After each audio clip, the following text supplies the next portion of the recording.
What? What? What? What? What? What? What? What? What? Why can't you? Why can't you? Why can't you? Why can't you? Why can't you? Why can't you? Why can't you? Fettuccine, linguine, martini, bikini. I did this. Why can't you? Oh, hey, we're here. Hi. And hi. I was liking the video and the music's still playing, so I'm like, okay. We're still going. I did this. Why can't you? I. Oh, also. It's Charlie Angus here from Midas Canada, the Resistance Tour, and I watch the Bin Podcast Network. You got to watch it. Sign up, follow them. You heard the man. Do what the man said. Like and subscribe. Become a member. Do it. Patreon.com/TheBinPodcast. Move this up a little bit. So how's it going, Mikey? Oh, you know. Living the American. No, we're moving, so getting all of the leaving this place paperwork and going to new place paperwork, all the current business we already had, having to simultaneously be a thing. So Yeah, busy shit. Moving is a lot. Yes. Always. Always. So how about you, Tim? What's new with you? Well, I don't think I've told anyone this, but the wife and I became foster parents. And so we have fucking way. Yeah, the state let us do it, man. I don't know what happened there. So we got our foster kid over the weekend, and I've never felt more privileged and white in my entire life. It's just y'all don't know until you know, and then you're like, oh, we're like, yeah, yeah. Every first of all, we don't think that we're rich, but I guess you could make the argument that we're better off than most. Upper middle class. Upper middle class. And yeah, it's interesting seeing your life through someone else's eyes. Like, and especially when that opinion is given out of like genuine curiosity or just like random explanation versus people who have a whole ideology over everything, and this is like no, I just walked in here and this is what it is, and then all you can do is like, no, I'm not. Well, maybe I am. Maybe. Damn, I guess I am a little bit. Well, let's just say that they walked into the house and they were like, this is a mansion. And we're like, no. But to be fair, the child has no work experience and says child things. Yes. Your bike goes real fast. The car? Yeah. They also kind of spent the weekend doing rich white people stuff. Well, you do like live in Connecticut. Not me. I worked the whole time because I'm not actually rich. I had to work at a fast food restaurant the whole weekend. But they did go with my wife and my wife's parents on their boat. And then we went to our orchards. And to anyone later we'll go see the tea on the plantation. it was a boat on a lake. Yes, this is a private lake. This is our lake. No fishes are allowed to swim in it unless they get permission. When my wife told me that, I was like, stop making her do rich white people stuff. She's gonna be coming around here with an ascot, some Birkenstocks. They're already gonna tell, like, you know, because we have to have periodic meetings with social workers and whatnot. They're already gonna tell, like, the social worker that, like, we took them shopping, they went out on a boat, like, our house is gigantic. Like, we're already gonna seem like rich white people. Tim, that's Our what yard you is are. huge. That's No, what- we are not. You don't get to not pick. rich. You don't get to pick. You don't get a vote, bro. There's no amendment. You don't get a vote. Okay. I was telling Mikey off air that I have a greater appreciation for different hairstyles now. Mm-hmm. It's And a whole universe that y'all are not aware of.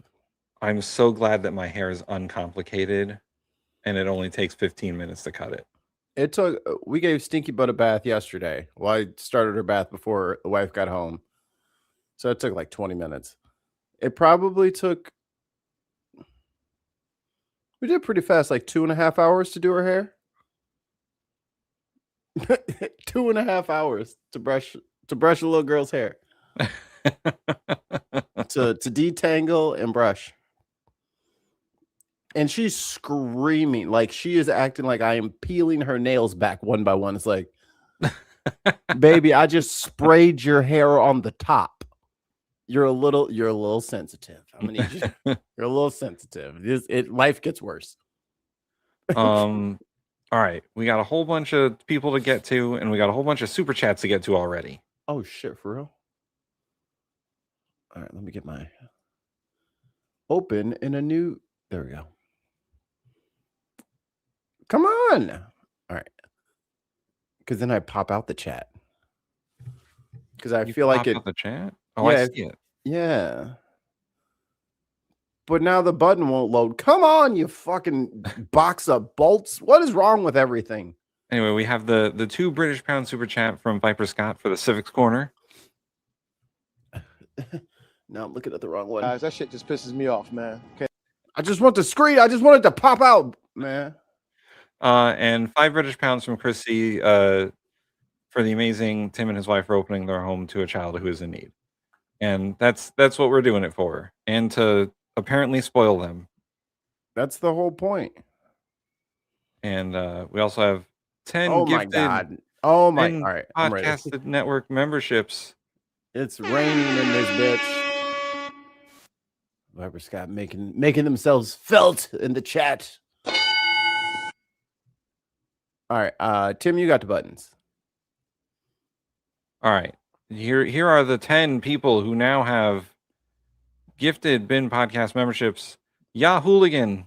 I said, Tim, you got the buttons, and you start reading the names. Okay, never mind. Sorry. It's okay. It's okay. I got it. You don't want this smoke? Goo. It's Alma. Is he lying or is Alma. he stupid? Put in your votes now. He's stupid, Alma. Don't worry about it. This bitch is back. This is sick shit. This is sick, bitch. Gun B. No, first of all, I didn't say that. Oh, I said that in terms of. David Walker. I'll write it and we'll do it live. Gosh of Heckfire. I'm talking to you. Spearlance. Hell yeah. Hillbilly in the East. Oh, That's- Hillbilly in the Asia. Sorry, I read that wrong. Hillbilly in the Asia. Ooh, I'm getting a spice attack. Szechuan spice. Sean. What a crazy name, Sean. Okay. Why don't you have a normal Whatever. name like Spearlance? Hello. You have no decency. You have no honor. And Anson Garcia. Shame. Shame. Shame. Welcome to the Bindafada. Welcome. I almost said stream, but Adam wants to know, hang on, what kind of rich white people stuff? Yeah, the boating for sure. The boating and the shopping, and at least the way they describe it, like to their friends on the phone, it sounds like we're just the rich people. Like it sounds like any of those movies where like a poor kid goes to like their rich uncle and then they just get all the things. Fresh Prince. Yeah, like it sounds like Fresh Prince. Even our jobs sound that way. Like I'm a professor and my wife's an accountant. In West Philadelphia, born and raised. Wasn't Uncle Phil a judge? Yeah. I forget what Aunt Viv did. All right, chat. First trivia question of the day. What was Aunt Viv's job on Fresh Prince of Bel-Air? I can't remember. I remember the other Black Power couple. I remember Claire Huxtable was a lawyer and Cliff was a obstetrician gynecologist. There you go. And then Bill Cosby turned into a fucking monster. Fuck. After lecturing black boys to pull their fucking pants up, he was roofing fucking college girls. Shut up, Bill. And he's out of jail because people are stupid. But we're going to be talking about people getting out of jail because other people are stupid. My one of the funny things was explaining to our foster child that just because I'm a professor doesn't mean that I make any money. Because the dichotomy of my two jobs suggests that I don't make any money. It's true. I was like, yeah, no, I am a professor at a university, but they don't actually pay me real money, so I have to also work at a fast food place. But I thought teachers made $1 million. Nope. Nope. Nope. Not even close. All right, I'm organizing my workstation here. I think I'm ready to news. Okay. Chat, are you braced for news? Please brace for news. News inbound. Brace. Oh, here's this is what we call the A block. This is the main topic of the show. This is what we're going to talk about here. We got the Velsh. Big Velshi. The Big Velsh. Oh, let me get Ollie a link. Ollie wants to join us. Is Ollie in the chat? Ollie, are you in the chat? Something crazy is going down in Hawaii. Hawaii. I want to begin this hour with a simple question that many of you have been screaming at your TV screens for some time now. To whom does this democracy, whose 250th anniversary we are celebrating this year, to whom does this democracy actually belong? Well, obviously it's the rich. So this is I think he's asking the right question. I just don't think people have the right mindset right now, because we're really in. I mean, my mom is a little bit older than me, as one could surmise, and she is just so sad for our generation. Because she has confidence that like me, you, and like all the idiots that we went to high school and college with, she believes that we can turn this around, but we won't receive any of the benefits of it. It'll have to be for your kid and my kid. Future generations, yeah. Yeah. Like we're gonna have to be the stick your mechanical arm in the fan blade to stop things kind of people. Like we're gonna have to do that. That's one thing our generation didn't want to do. No. We were kind of hoping y'all would do it. We were told that this stuff was solved already, but it would appear we were told that Gen X counterculture fixed everything. Oh man, they invented hip hop, and then they continued on the civil rights struggle. No, they didn't do any of that shit. Look at hip hop now; they all left. Trash. Gen X, I'm looking at you. Same question raised earlier this month by the Hawaiian Republican State Representative Kanani Souza as she opened the floor debate on a bill that effectively bans corporate spending on elections in her state. If you haven't seen Souza's speech, you absolutely should look it up and watch it. Here's a clip. Well, why can't we watch the whole thing? Hawaii is not waiting for permission, not following the lead of others. We are leading. We are making history by restoring a fundamental truth. Power belongs to people, not corporations, especially political power. For too long, we have lived with a legal fiction that a corporation can stand shoulder to shoulder with a human being in the political arena, that it can spend without limit, influence without accountability, and project a voice so powerful that it overwhelms the very people our Constitution was written to protect. But here in Hawaii, we are not bound to accept that outcome as inevitable. This is a very big deal. Hawaii just did something remarkable and genuinely historic. It passed a bill into law with near unanimous bipartisan support that effectively bans corporations from spending money to influence state elections. And it did this by redefining what. Here's her. Oh shit. Oh, I'm not on the same thing. God bless. I found her speech. Here. Copy current time. All right, here we go. Where's our private chat? All right, click. It's the button labeled that private chat. What if I don't want to click that? Well, that's with the timestamp. That's where she was on her speech. Whatever. I found that shit. Whatever. In Hawaii, for it has a huge. Look at the size of that place. Yeah. For like the state capital, the bill, like that's huge. Y'all ain't got but 1 million people. I rise in strong support. Please proceed. I ask you plainly, who does this democracy? Okay. All right. Before we get into this, the dude to her left, the blonde guy to her left, is just switching between hanging out on his phone and just typing away on his laptop. What's the problem? He's not paying attention. He's having a good day. I mean, yeah, they all look like they're having a good. Yeah, they all look like they're having a good day. He's just like zoning out over there. Belong to? Is it the people of Hawaii whose voices, votes, and lived realities give meaning to this institution? Or is it corporations, entities created by the state, empowered by law, enriched by privilege, but never intended to stand as political equals to the very people who granted them existence? Today, we answer that question. Not quietly, not cautiously, but decisively. This is not just another bill before us.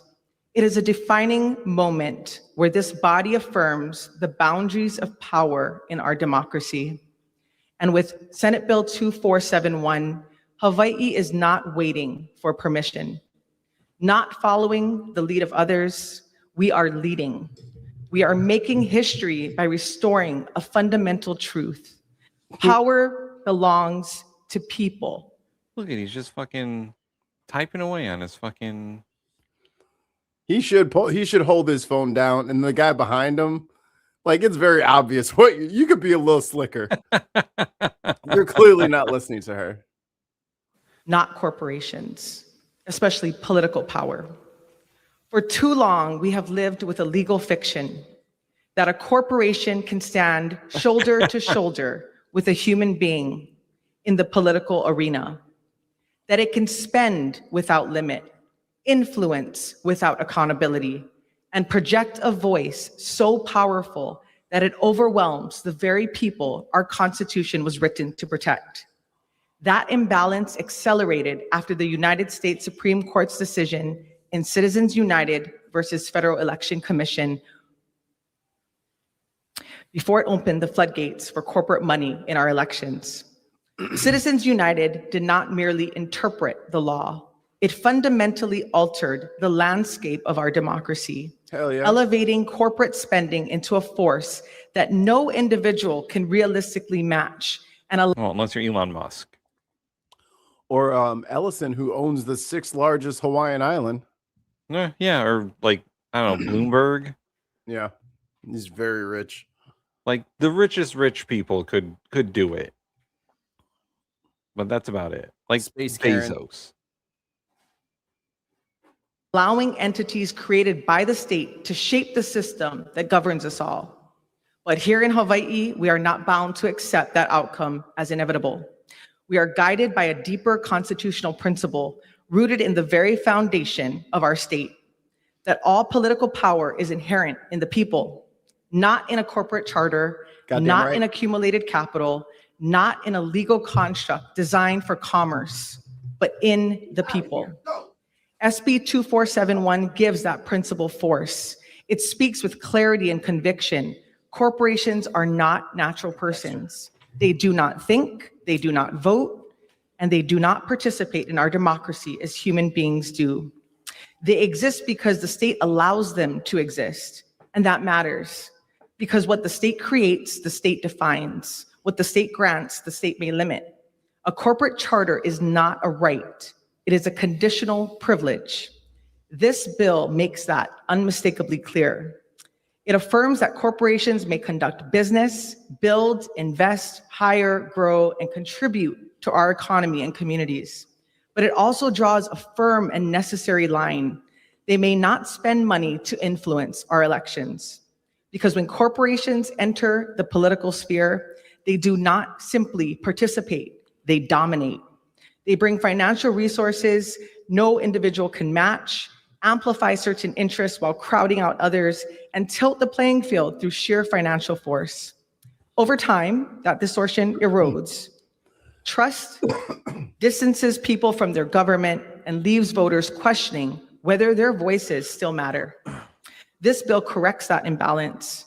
It restores fairness. It protects the integrity of our elections. It ensures that when the people of Hawaii participate in the electoral process, when they open their ballots, consider their choices, and cast their votes, they do so in a system where their voices are not overshadowed by corporate spending.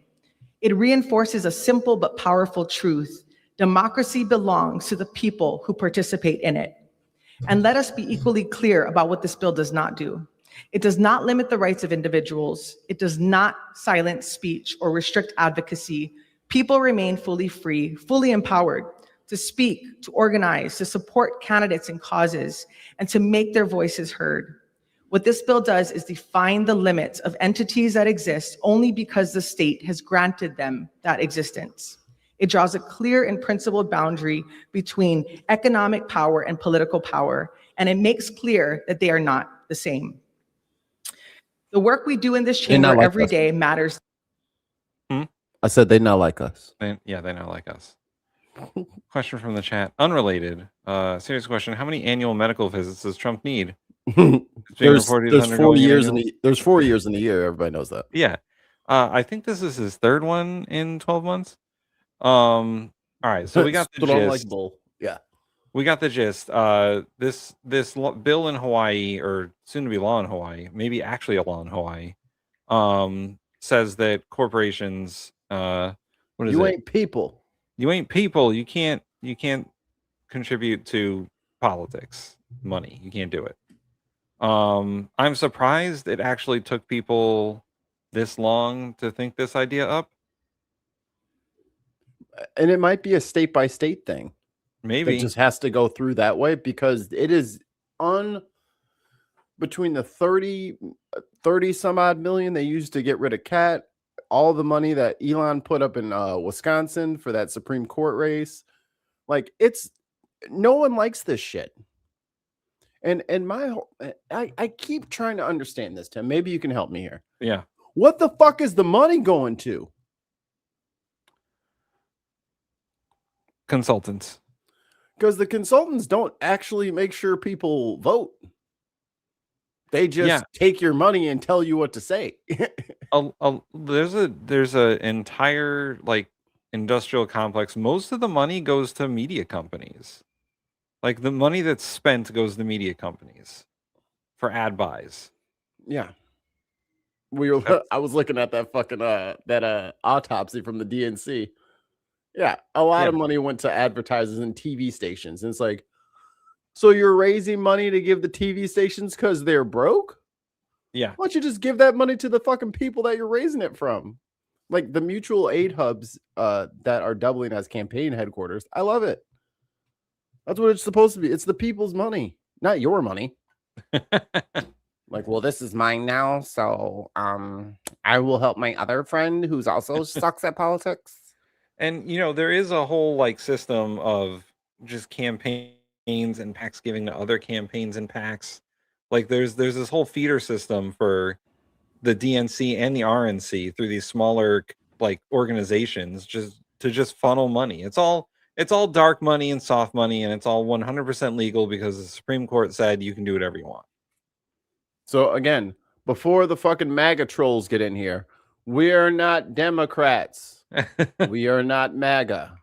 Yeah, this is a problem with both political parties. We are normal motherfuckers who are sick of corruption.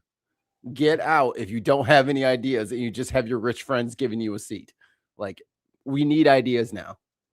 But I mean, this is a good idea. Since the Supreme Court shut down any political, legislative, federal means of doing this. 10th Amendment says we can do it ourselves. Yeah.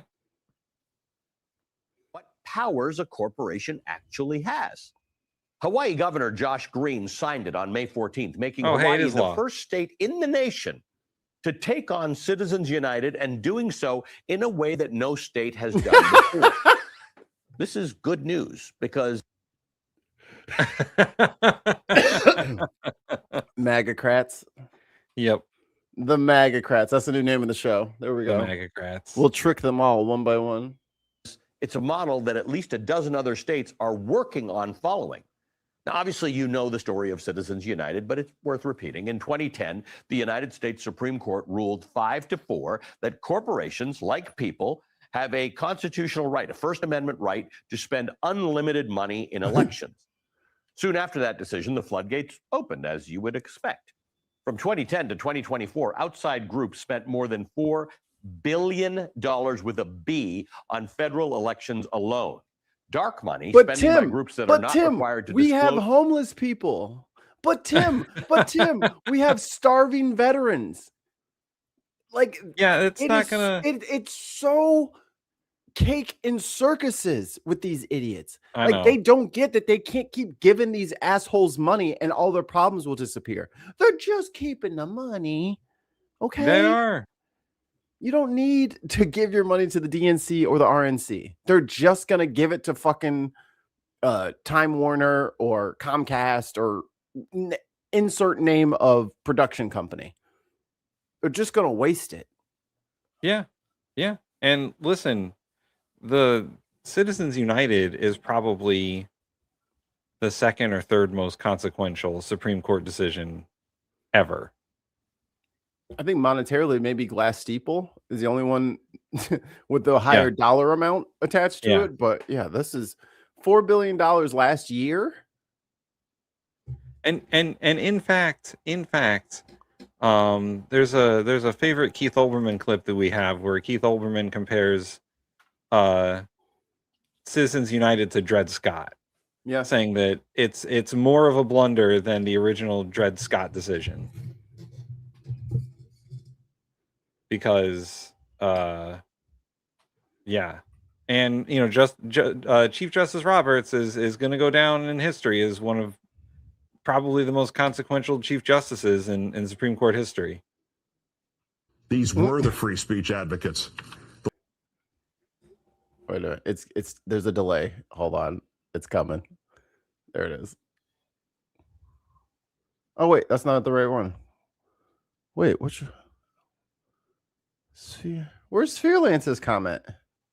It's right before this on the thing, but it's like not on. Oh, that's weird. It didn't make it to our thingamajig. Huh. Okay, sorry, I know this is like super weird and you guys don't understand what I'm talking about. So if you look at the live chat right now, Spherelance 72 has a comment, and then Chris C 84 has a comment. Here's Chris C's comment, and then the one right above that is like Jukebox got skipped, Adams got skipped, like 5 or 6 people, and then there's Indie Duck. That is, it's not in order. It's definitely not in order. Make Americans educated again. Gina, if we knew how, we would. Their donors hit a record $1.9 billion in the last presidential cycle. State Senator Carl Rhodes, the Hawaiian bill's lead author, noting the scale of the problem, said, quote, in 2006, dark money was less than $5 million nationwide. In 2024, there was over $1 billion with a B anonymously spent in the presidential. Just think about that. Come on, dude. $1 billion? Anonymous $1 billion. $1 billion. Anonymously. We And don't then know who gave that money. Russia. China. Maybe. We don't know because nobody fucking knows where it came from. There's so many holes in our campaign finance system. It could be whoever. Literally, it could be anybody. It could be Wiggles. Could have been cut it me. out. Election alone, end quote. For more than a decade since that infamous ruling, Americans were told that there was nothing to be done. You want to fix it? Good luck. Amend the Constitution. Good luck waiting for a different Supreme Court. Right. But a senior fellow at the Center for American Progress named Tom Moore did not accept that. And what he came up with is frankly very clever.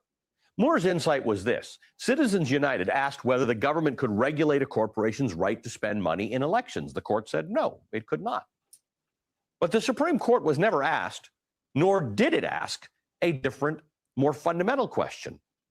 Does a corporation have the power, not the right, the power to spend money on elections in the first place?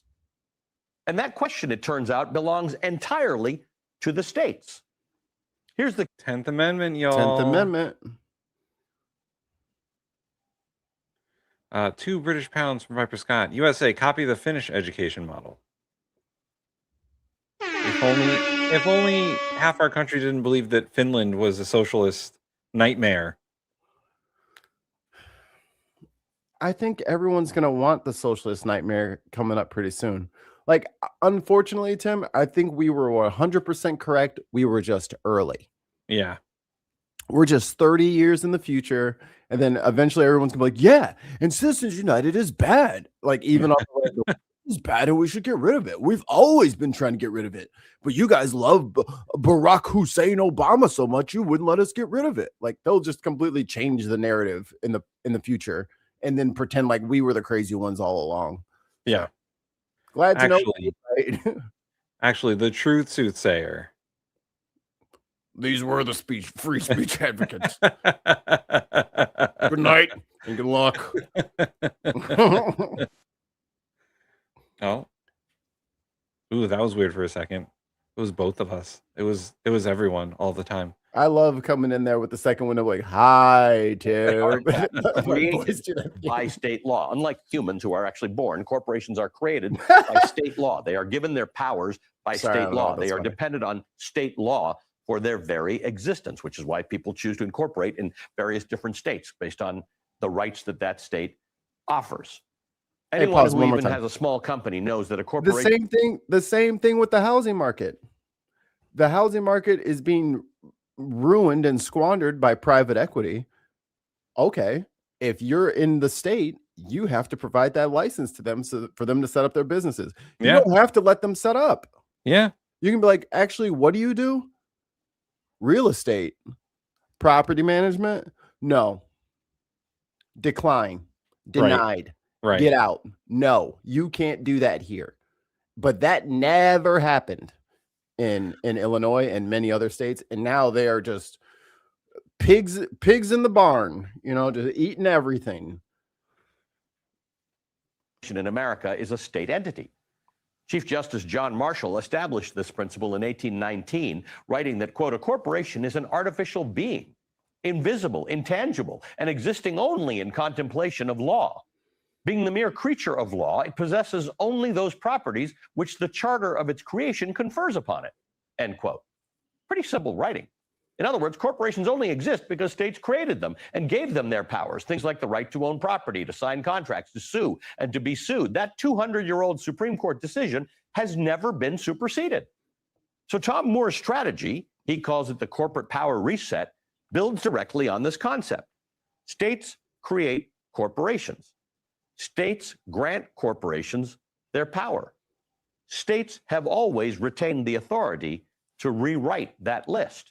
That's what I'm saying. And what the state grants, the state can take back. So instead of trying to restrict corporate speech, which is where Citizens United dwells and where states have lost repeatedly in federal court, Hawaii simply decided that it will decline to grant corporations that power in the first place. It is a subtle distinction, but it may be a legally and politically consequential one. Yeah. It makes Citizens United irrelevant, at least within the borders of states that... Oh, man. Making Citizens United irrelevant. That's my life goal. That's all I've ever wanted from this existence, was to just nullify Citizens United so that the posterity seed that blasts into the future will be free from the shackles of corporate fucking donorship. There is one state in particular that needs to adopt this law, and it's fucking Delaware. Florida?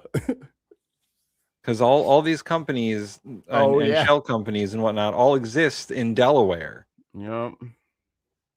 That'll fuck them up hard. Well, what will Joseph Robin's Egg Biden do? Isn't he from Delaware? Yeah, he was the senator from Delaware. But he's from Pennsylvania. He's from Scranton. Oh, he's from Scranton? Scranton. But yes, he moved to Delaware and became the senator from the smallest state in the country. Rhode Island's the smallest state in the country. Oh, second. Adopt this new way of thinking about it. Hawaii's new law, which takes effect on July 1st of next year, redefines corporations doing business in the state as entities that do not possess the power to spend money on elections or ballot measures. It does not eliminate super PACs, but it cuts off their most corrosive fuel source, anonymous corporate money. Super PACs can still operate, but only on money raised from human beings whose names must be disclosed.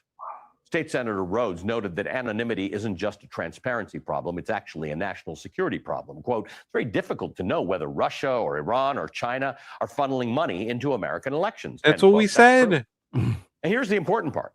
Again, we're right. We're just violates the new law. The consequences are really serious. Loss of tax privileges, suspension of the right to sell products to the state government, potentially the loss of the right to do business in Hawaii altogether. The Hawaii Attorney General opposed the bill, by the way, warning that it would face immediate legal challenges. And she's probably right. Lawsuits are coming. But legal experts like Avian Soifer, the former dean of the University of Hawaii's law school, studied the measure closely and wrote to Governor Green, noting that, quote, states have exercised such authority for over 2 centuries. And the U.S. Supreme Court has affirmed this state authority repeatedly. And even skeptical legal voices acknowledge that there is something genuinely new here. University of Pennsylvania business law professor Jill Fish told The Atlantic that it's, quote, novel enough that it's hard to predict how a conservative court would 1, react. 2, 3, 4, 5. She called it a great creative initiative. Powerball number 6. It's worth noting that one of my next guests, the state representative Souza, the one who asked so powerfully, if that was the numbers, motherfuckers would call belongs. fraud immediately. If the numbers for the fucking lottery came out 1, 2, 3, 4, 5, 6, I want my money back for my ticket. Y'all cheating. These motherfuckers cheating. Is a Republican. I'm noting this because the bill passed the Hawaii State Senate 24-0. It passed the State House 50-1. The incredible bipartisan... Imagine being the one motherfucker. Let me find out who it was. Turnout is not surprising when you look at the polling. A new Politico poll found that 72% of Republicans and Democrats agree that there's too much money in politics. The Roberts Court may have given corporations this power, but the people never wanted them to have it. And Hawaii is not going to be alone for long. In Montana, a state with a century-old tradition of fighting corporate influence in politics, activists are gathering signatures right now to put the corporate power reset directly to voters this November. Oh, the Montana man. Supreme Court has already... That's going to be any state with a referendum? Oh, boy. Hello. Just put it to the voters. If it's an 80-20 issue, there's no way that you're going to fucking lose that shit. Don't let the politicians be able to vote on whether or not they get corporate money. Let the voters vote. Nah, we'll raise some money and then have a talk about it. Cleared the path, unanimously dismissing a legal challenge from a coalition of business groups that tried to block the initiative from even reaching the ballot. Meanwhile, legislation based on Moore's framework has been introduced this year in 14 other states, from California and New York to Georgia, Minnesota, and Vermont. Sponsors in Connecticut are planning to introduce similar legislation in 2027. Go Connecticut. If states as large as California and New York adopt this framework, the impact on American political financing would be, and this is not an overstatement, seismic. We're living through a moment when the concentration of wealth and power in American political life has reached levels that alarm most Americans, regardless of party affiliation. Citizens United played a central role in that, opening the floodgates for dark money, for anonymous corporate spending, for the kind of influence that makes ordinary voters feel correctly that their voices matter less. Hawaii just found a way to start addressing that, not by fighting the Supreme Court on its own turf, not by waiting for a constitutional amendment that may or may not come, but by reaching back 200 years into the bedrock of American law and using an authority that was always there. One that Tom Moore says simply went unused, untested, and unmentioned until now. Until now.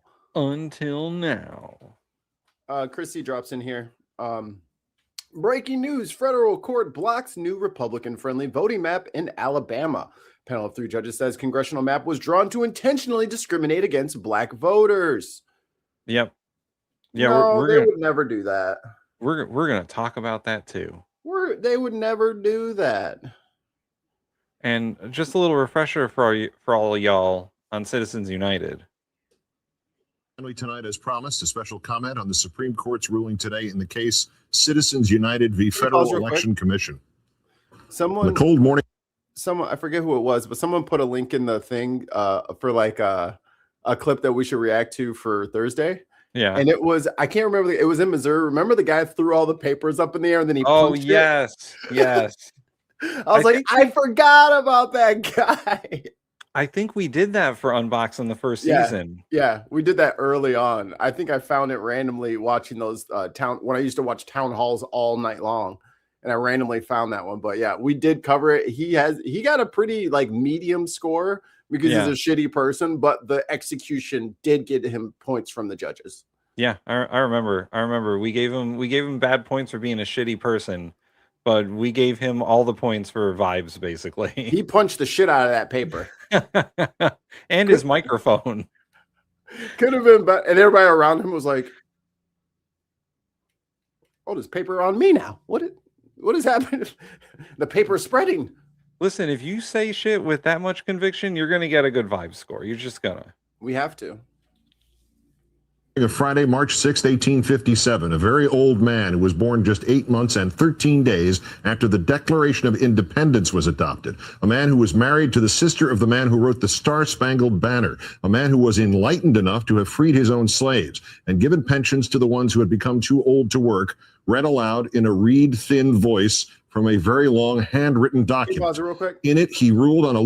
So, Indy Duck, let's know the law, Whitlaw. And then someone's like, citizen laws, and then they're like trying to explain it. So essentially, Citizens United was the decision that said that corporations are people and money is speech. Yeah. So these PACs and all these groups of wealthy people were able to just go well past like the individual limits that you can put into a campaign for somebody that you want to vote for and you want to help their campaign along. Well, Tim, 5,000? 5,000 what? Is that the limit? Now? The personal limit for campaign finances. There is no limit anymore. Oh. That's a different Supreme Court decision. That's FEC versus McCutcheon removed the personal limits.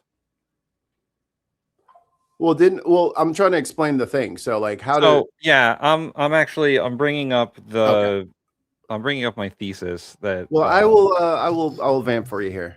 Okay. So Tim is pulling it up and I will give this another little scroll through here. Because I basically wrote a book on this very topic and it's a meaty topic. There's a lot going on here.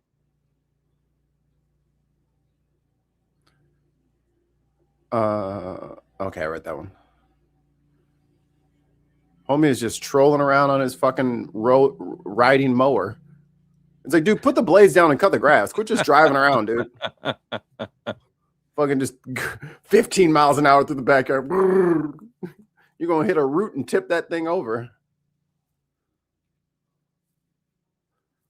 Christie's up here. This is a little bit ago, but he says the problem within America is the Christian nationalist circle. They don't want children to be publicly educated. They want to control what children are taught. It's worse than that because those people don't even like kids. Yeah. Like the same people who are trying to control schools either don't have kids or don't like kids, or their kids go to private school. So they want to have their greedy little forks in our pie, knowing damn well they got pie at home that they should be messing with, but they want to mess with the public pie. Yeah, fuck out of here. Fuck out of here. The fuck out of here. No fucking way. No fucking way. And it's worse. And Adam's like rich draft dodgers. It's worse than that, bro. Like they're so rich that they start wars. You feel me? Like they support other countries and then they get America involved in shit that has nothing to fucking do with us. Worse than draft. If they just individually avoided military service like Trump did, that would be one thing.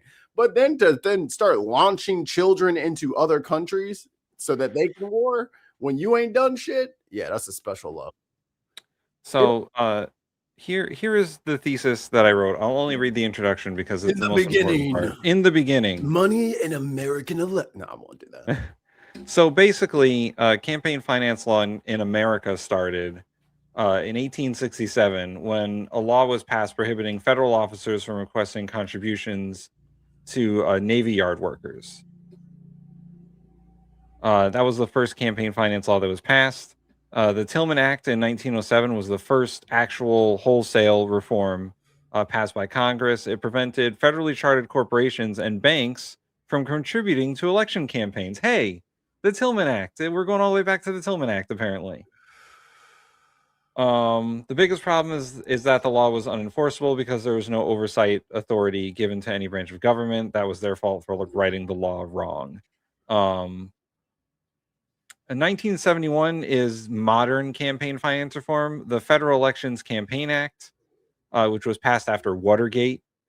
If anyone remembers Nixon and the whole Watergate scandal. Oh, you talking about Lil Dicky? Yeah. Oh, did he make it to president? I didn't even know. He did. The law was originally focused on increased disclosure of contributions for federal political campaigns in response to increasingly complex campaign finance machine that was created by wealthy donors and corporations. Was amended to create the Federal Election Commission, which has lost every court case it has ever gone into, and place limits on contributions and expenditures. The Federal Election Commission remained a major player in many court cases and subsequent laws that have been passed. In 1975, the FEC stated that its job was regulating elections by requiring filing deadlines for campaigns and finance reports and disclosure of contributions. The first case to come up against the FEC was Buckley versus Vallejo. The court ruling had an enormous effect on the FEC and their ability to regulate elections going forward. The Supreme Court basically said that the FEC's executive powers were suspended and they were not reinstated until 2 months later. The court ruling also forced an amendment on how commissioners were installed, but it struck down a provision in the law requiring the FEC to mandate public financing for presidential elections. So a big part of that Federal Elections Campaign Act was the creation of public financing for presidential campaigns, and the fact that it was mandated that presidential candidates use this public financing, which is basically a government grant for their campaigns. Which is what they all should be doing to this day. Which is what they all should be doing. Buckley versus Vallejo said you can't force a campaign to accept public money. You can only ask them to volunteer to do so. So how about tax returns? Can we get never mind. You can say, hey, you can get this money if you meet certain fundraising requirements, and then you can't raise any more money. Like Zoran Kwame Mamdani. Yes, New York has he took the government money. He said, "Don't give me any more money. I've had enough. I've reached the limit. I'll just return it."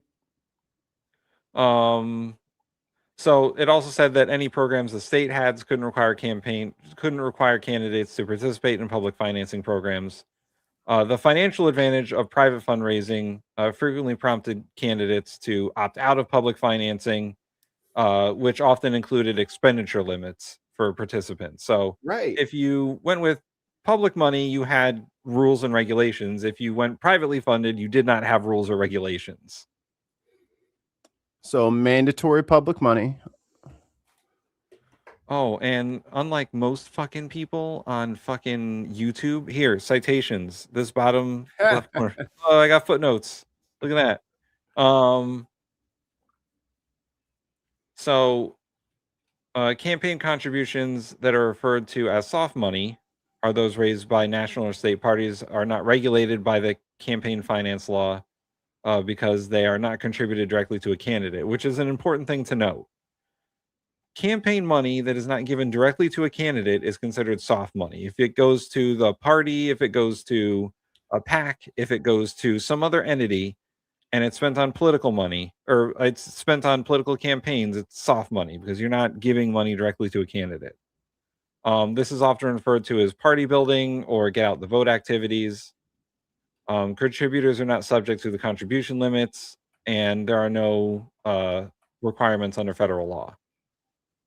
The money comes from large individual and PAC contributions and direct corporate or union contributions. So those are all the money. Those are all the nameless entities that give all the soft money. Let's get to the important part. So Buckley versus Vallejo was an important case. It challenged contribution limits, expenditure limits, disclosure requirements, and public financing. The argument was that the law violated the First and Fifth Amendments of people violating their rights of free expression and due process. So this is the whole basis for Citizens United when it comes up later. Buckley versus Vallejo was in the 80s. The court ultimately struck down the limits on expenditures by candidates or individuals. The court said that limitations imposed would have a direct and substantial restraints on the quality of political speech. Once again, this is the basis for Citizens United. Quality. I know. And I love when they put fuzzy words in there. It's like, no fuzz, please be definitive. The court struck down reinforced the expenditure limit system that appointed the FEC commissioners. Let's see. All right, the next big challenge was the Bipartisan Campaign Reform Act versus I'm sorry. The next challenge was to the Bipartisan Campaign Reform Act, which was the next major campaign finance law that was passed that tried to limit PAC spending and tried to limit corporate spending. But Mitch fucking McConnell sued the FEC in the Supreme Court in 1843 to try and get rid of the ban on soft money that's used by national parties. And McConnell won. And in a dissent, Justices O'Connors and Stevens wrote, "Money, like water, will always find an outlet. And the government is justified in taking steps to prevent loopholes on contribution limits." The court also upheld the soft money ban between states and local parties. Where's Citizens United? Here we go. So the most famous case, and this is not a law, by the way. This is a Supreme Court decision, so it can be overturned. It's precedent upon precedent, just like what's his name said about fucking Kavanaugh. Abortion rights. Yeah, this is what Kavanaugh said about abortion rights. It's precedent upon precedent. It can never be overturned. The Supreme Court ruled that corporations and unions had First Amendment rights, and therefore limits on contributions on them, and the ban on electioneering, which is basically money spent on media for campaigns were unconstitutional. The court decision all but stripped away the limits on electioneering, contribution limits, and expenditure limits for corporations and unions. The crux of the argument was, are independent expenditures by corporations and citizens free speech? And if independent expenditures are free speech, are the limits on them constitutional? The court sided with the view that money contributed and spent on political speech is covered under the First Amendment and that Congress could not pass laws limiting that speech. Bullshit. So that's Citizens United. And that's why we're in the boondoggle we are now. As Keith Olbermann will explain to us. A legal case involving a slave brought by his owner to live in a free state, yet to remain a slave. The slave sought his freedom and sued, and looking back over legal precedent and the Constitution and the America in which it was created, this judge ruled that no black man could ever be considered an actual citizen of the United States. They had for more than a century before been regarded as beings of an inferior order and altogether unfit to associate with the white race, either in social or political relations, and so far unfit that... Okay, so Keith Olbermann's right about two things in this video. About how awful the Dred Scott decision is, and the Citizens United. And that our country was pretty racist, guys. Still is. Still is. I mean, the Supreme Court justice probably speaks to a lot of people in this country. They had no rights, which the white man was bound to respect. The case, of course, was Dred Scott. The old man was the 5th Chief Justice of the United States of America, Roger Brooke Taney. The outcome, he believed, would be to remove the burning question of abolition of slavery from the political arena for once and for all. The outcome, in fact, was the Civil War. No American ever made a single bigger misjudgment. No American ever carried the responsibility for the deaths and suffering of more Americans on his shoulders. No American was ever more quickly vilified. Within 4 years, Chief Justice Taney's rulings were being ignored in the South and the North. Within 5, President Lincoln, at minimum, contemplated arresting him. Within 7, he died in poverty while still Chief Justice. Within 8, Congress had voted to not place a bust of him alongside those of the other former Chief Justices. But good news tonight, Roger B. Taney is off the hook.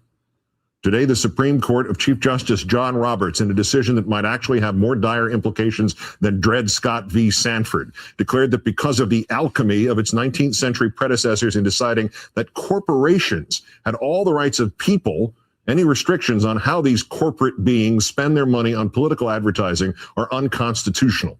In short, the First Amendment, free speech for persons, which went into effect in 1791, applies to corporations, which were not recognized as the equivalents of persons until 1886.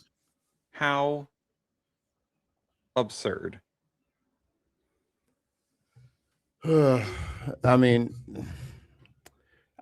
we've watched this like 4 times, so forgive my lack of enthusiasm, but I'm just, it pisses me off. Shit just pisses me off, man. Well, Mikey, I mean, we can just chat about it. This Hawaii law is, and apparently other states are adopting, is a good workaround for Citizens United because it does attack the money at the corporate level instead of at the political level. Because you are going after corporations' ability to form. Yeah. In the first place. If you spend money on political speech in our state, you will be penalized. Dissolved. Yeah. Just you don't have a corporation anymore. You have lost your state standing. And when I saw this video, I was like, man, for like I said before, I can't believe no one thought of this earlier. I can't believe no one thought, hey, let's just say, hey, if you want to be a corporation in our state, you can't spend money on campaigns. But I mean, look at it's Hawaii. Look how long it took for Hawaii to and the dire straits that they had to get to before this comes up in their house, because they are heavily reliant on the federal system. Yeah. Heavily. Well, and some of these other states that are heavily reliant on the federal system, they don't see it that way. Close this, open this, move this. But when you get, and Ali Velcher is right, you get New York and California on board. Those are two big states with a lot of corporations in them. You start telling them they can't spend money on political speech, it's going to be a problem. Or even if it's just like a region. Yeah. You know what I mean? So if it's the Pacific Northwest or the Midwest or New England, it has to start with something. So let's get started with the starting. And I think that it has, and I always thought that Citizens United had to be like a multi-prong approach to getting rid of it. You, of course, we're always going after the constitutional amendment or a Supreme Court case that could overturn it. But there's been so many Supreme Court cases to fight it in its favor. It seems the Supreme Court simply doesn't care about ruling on political money as being free speech. They've already decided. You telling me Harlan Crow hasn't told Clarence Thomas to do something about this shit? I can't. Harlan, get on it, man. Tell Clarence to do something important instead of just put lotion on your back. And the amendment overturning Citizens United it's out there, but it doesn't have enough states signed on to it yet. So the way to do this is legally through state legislatures, and this law combined with public financing laws, combined with disclosure requirements for states, you can chip away at the power of Citizens United, and you can chip away at political action committees. But no, let's just continually placate corporations, and then maybe they'll give us some money. Yeah, I'll just keep doing it forever.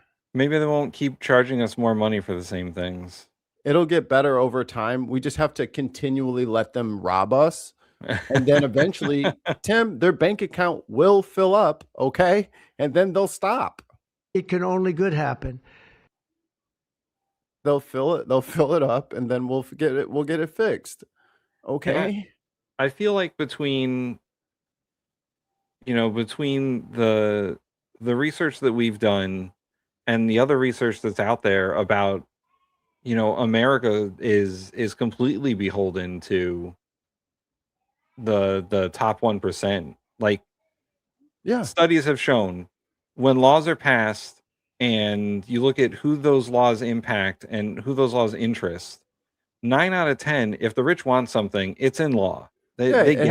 It happens immediately. Yeah. Without delay or obstruction. It just goes through.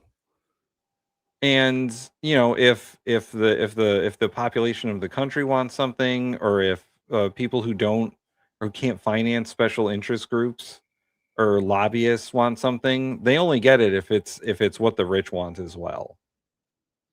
Right. Like, we only get things passed when there's enough political money behind it, and we can't generate that kind of money ourselves. And it's weird when those things sort of like collide, right? Like the Jeffrey Epstein files law that got passed. The Epstein Transparency Act of 2025? Yeah, like that was a weird confluence of people putting money into it and the rich who aren't associated with Epstein wanting the files out, and maybe a couple of rich people who were in the files and decided, fuck it, I have a vendetta against Donald Trump, like Elon, putting their voice behind it. Like, every time something impacts this country, it's because the rich want it to, because we live in a fucking oligarchy. Kleptocracy garchy. Yeah, it's one of those. Kleptography. And where the 1% are thieves and they Yeah. can't stop stealing everything because they're little squids with their tentacles touching every single fucking thing that they can reach. And they're also abandoning ship as fast as they can because they can see the writing on the wall. Why would they abandon ship? This is such a great, things are going so great. As you can see, Iran has come around and we're BFFs now, us and Iran. We always just like hang out and talk to each other. Oh, always. Yeah, they're still doing strikes in Iran during a ceasefire with a blockade. And they're like, what the fuck is wrong with Iran's negotiating skills? And in like, fact, I don't understand how they're going to get out of this. I think we're going to be here for 20 years and he's going to be confused the entire time. I believe I have something to perfectly illustrate my point. So questioning. Thank you so much, Mr. Chairman. And thank you to our witnesses for being here today. Our queen. Assistant Administrator Kramer, you are in charge of the Environmental Protection Agency's Office of Water, correct? Correct. And in your written testimony, you communicated value that I think we all appreciate, which is that yeah, I'm sure. He has no idea. The doctors don't tell him anymore. You get a gold star. Good boy. Here's your lollipop. Here's your Diet Coke. Go get it, boy. They just, they just roll it down the hallway. Go get it. Go get it. Then the doctor goes, Melania, he's got like 2 months. He's got maybe 2 months. top priority for EPA is ensuring continued drinking water safety, right? Correct. And this is a bedrock. Oh, Mikey, this will also interest you. Foundational value of the EPA, About data and it's centers. one of the big reasons why it exists. Can you go back? I think she said, did she say grok? Because you got her like in the middle of the pause, so I don't know what the hell she's talking. Okay. Communicated a value that I think we all appreciate, which is that a top priority for EPA is ensuring continued drinking water safety, right? Correct. And this is a bedrock foundational value of the EPA, and it's one of the big reasons why it exists. Oh, here she goes about drinking water. And I also appreciate your commitment to clean water specifically. In fact, you said it very well on a MAHA action call just last month that, quote, when I turn the tap on and when every American turns the tap on, there should be confidence in what's in your drinking water. And I think that's a value that we all share. I wanted to ask you, while I have you here, if you've been receiving complaints or if you are aware of folks reaching out about data center construction impact on drinking water quality. Mikey, why would that be an issue? Drinking water with a data center? No, they don't need any water. According to all of the AI fucking bullshit Facebook bots. So they tried to put up a data center around me and all the people said no. And the board voted yes anyway. So now the people are suing the board to get rid of that shit. I don't know who is paying who. And if you look at any of the comments on there, it's always like they use very little water. It shows that you don't actually know how they're cooled. It's cooled with an alcohol evaporation technique. I'm like, so fumes. Who told you there was fumes? What studies do you have that show that there's going to be fumes? I was like, oh, okay. So who do you get paid by? Who do you get paid by? I'm like, oh, okay. So you're just an AI bot who trolls people and you just disparage any comment on the thing. Oh my God. Not to drink the water. I responded, okay, then I'm not paying the bill. 1000%. Yeah. I'm not paying for poison. You keep your poison. I am aware. You're aware. And what are some of the things that you're seeing and hearing? Yeah, what are you So seeing and hearing? one of, I think, the biggest concerns is related to water availability, which is why we recently relaunched the Water Reuse Action Plan 2.0 to focus on ensuring that whether it's data centers or anything about water quality, though? Yeah, that was the question. I'm not aware of that. Okay. Not aware are of there any any complaints about water quality. I haven't heard water quality complaints. Oh, I thought you was just talking about have people had water to drink ever in life. And then I was like, yeah, people have had water at some point in there. Yes, they are made of water. The earth is covered in water. But you were asking about the quality of water near the data centers. No, I don't know nothing about that. I don't know anything about that. Even though I'm in charge of making sure the water is good. I'm the water clean person checker, but I have no idea whether or not the water's safe to drink. Ask Obama. Observing any negative impacts on data center construction on water quality for Americans? I don't think anything like that's been raised to my attention. Okay. I would like to do so. A few weeks ago, allow me to elucidate. Allow me to show you. Good, I'm ready. I visited Morgan County, Georgia, where Meta is building a massive data center campus. They are clear-cutting forests and began heavy construction, including explosive blasting, and families in the area. Blowing up the forest, that never has bad consequences.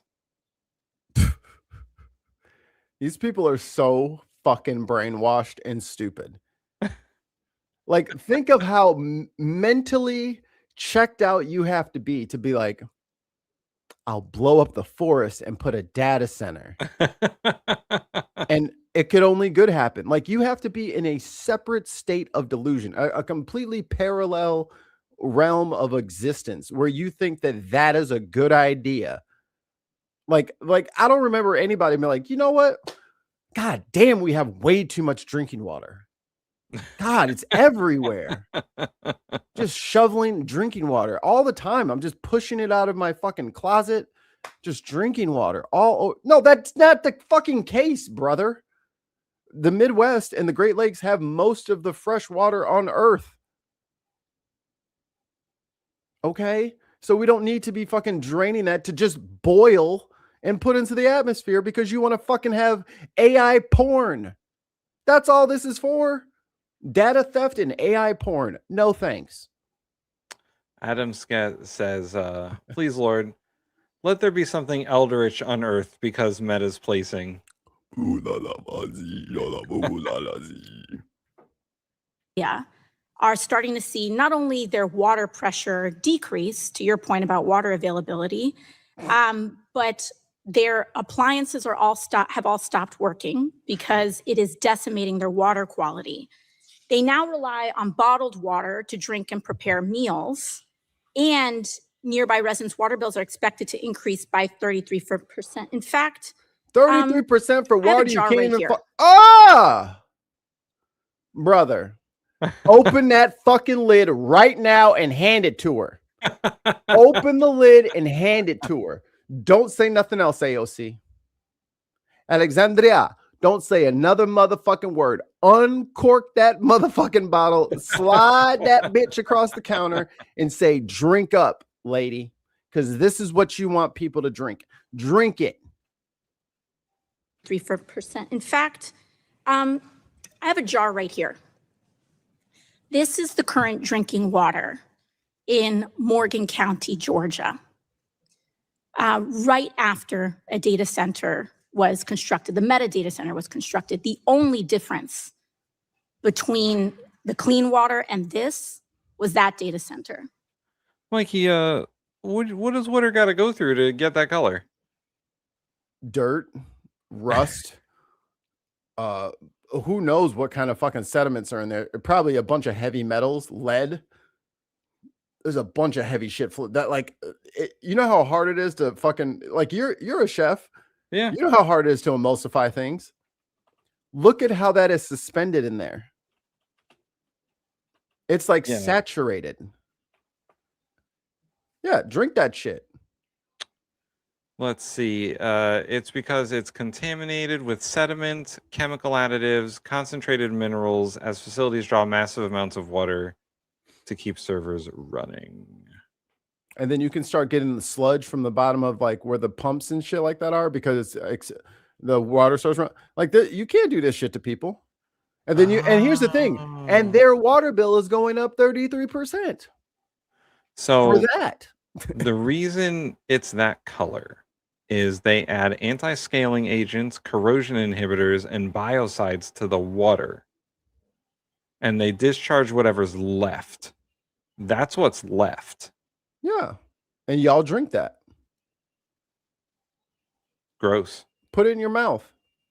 I hope Swallow it with your human face. Put your kid Between hey, float your kid in that so they can take a bath. Go on, dunk your kid in there. You know, the kids do need to be descaled every once in a while. You got to get it off their feet and claws. clean water, and this was that data center. I have another one as well. So this wasn't just one well. These wasn't just one family's situation. This is what the drinking water now looks like next to that data center. And I think both of us can agree that neither one of these things are drinkable. These families now have to ship. AOC, make her drink it. Open the fucking cap on that mason jar and give it to her to drink. In fact, open the cap, pass it to every Republican on that dais, and be like, just take a sniff. About here, get some shots out there. And she's a bartender. Yeah. Get some ice, and then do a line of shots, and they can all take a sip of this perfectly safe water. Zuckerberg, where you at? You thirsty? You have something to drink? You have to ship water to their house in order to cook and bathe them. Yo, and how come Meta's not paying for their water? They don't have no money. They just got tax. They just got tax cuts. Good, you gonna need it because you got some payouts again. But hey, no, I'm the asshole for telling everybody stop being fucking lazy and stop using AI. I'm the asshole, but this water is acceptable. Got it. Got it. Selves. Now, I'm curious if the EPA plans any investigations on how data centers are affecting water quality and availability. I understand what you said about the rule, but are there going to be any open investigations on this issue? So as soon as I get back to the office, I will be looking into exactly what you've just talked about, because anywhere, Lady, you should have already known. It's kind of your job already. Kind of has been your job this whole time. I'm sure those water samples have made it to you before. Tim, she hadn't actually heard anything about this yet. She's hearing it for the first time right now. This is just like fucking Flint, Michigan, man. Exactly like Flint, Michigan. And that's why I made the fucking Obama reference, where he fucking, after these people kicked and yelled and screamed, and they were saying they're poisoning our kids. These kids are getting contaminated with lead. They have to do something to fix the water. They told them the water was fixed. Everybody used the water. Turns out the water wasn't fixed. We've got no payouts. They still haven't fucking fixed the water problem. Right. They still haven't fixed it. After Obama went up there and pretended to fucking drink the tap water. And smiled and played in them people's fucking faces. It's crazy that they don't care. And listen, this is not like this is a fucking Democrat area. This is not like fucking, up in Maine or something. They had their old man, the water's dirty in Maine. Yeah, or New York, like it's Georgia, and I believe Alabama and fucking Michigan.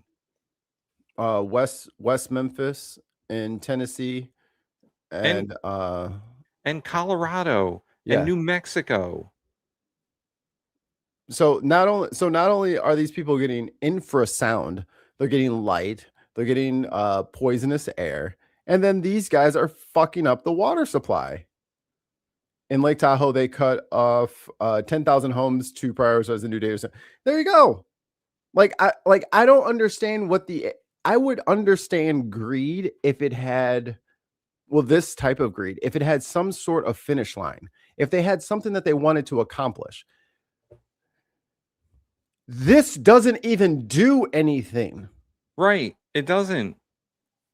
And if the plan is to set up a complete AI workforce that will just replace all of these water bags that remember their names, if that's the whole point.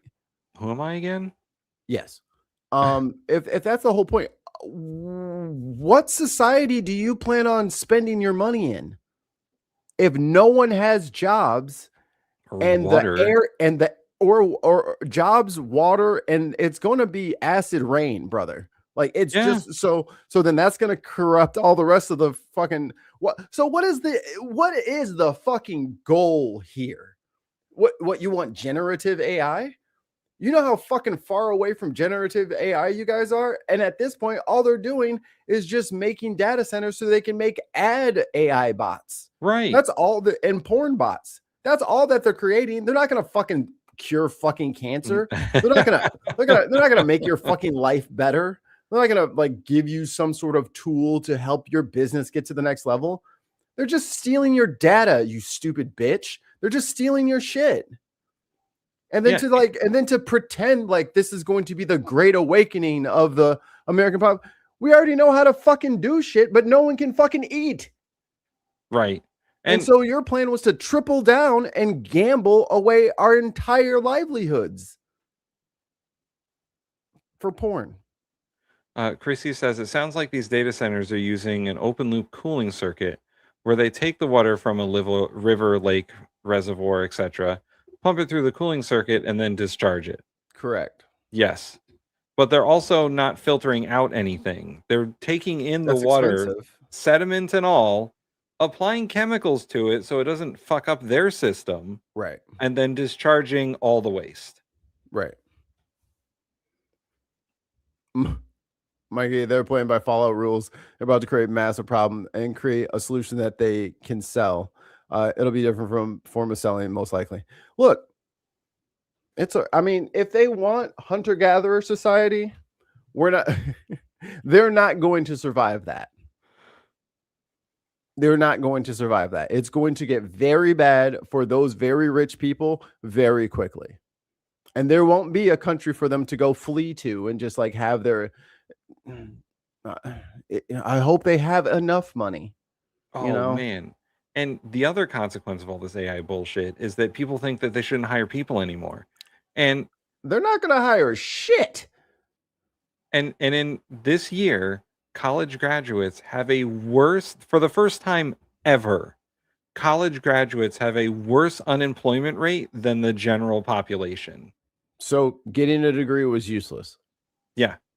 It actually hurt chances. Yes. See? And then now here, take your degree, Tim. Take all that student loan debt and take your glass of water.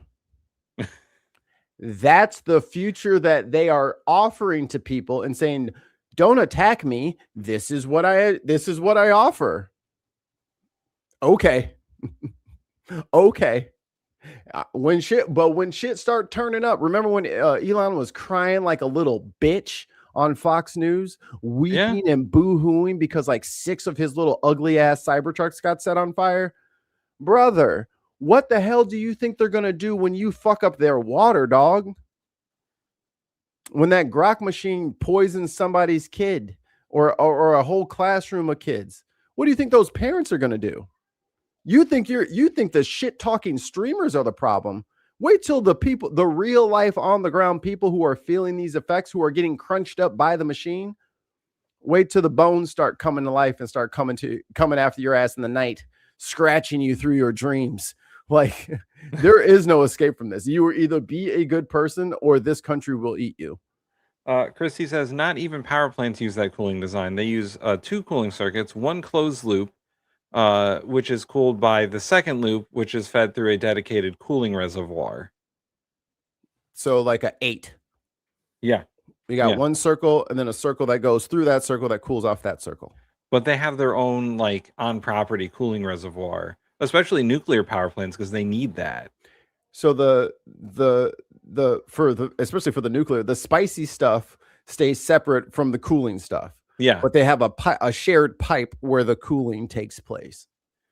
And power plants are subjected to strict regulations if they have to discharge any of the water from the closed circuit cooling. Like that, only in dire emergencies are power plants, nuclear power plants, allowed to discharge their nuclear wastewater. Like the Fukushima disaster. They didn't have a choice. The ocean was coming in. The land was going into the ocean. Part of the plant went into the sea. One of the reactors ruptured. Like, it was bad. Call the earthquake personally. whatever type of construction it is a priority to ensure that water quality standards established by EPA are being met. And so we'll be looking into that certainly. Thank you. I sincerely appreciate that because I think this is of utmost importance, and we're seeing this happen Make her across the drink country. it. Drink I'd also that like shit. to ask about the administration's push to build Open your more fucking data mouth. centers by fast tracking. Put it in that fucking coffee cup behind you and be like, here, have a sip. Tim, I hate to do this. Go get the cheesecloth. I said, drink this shit. Construction.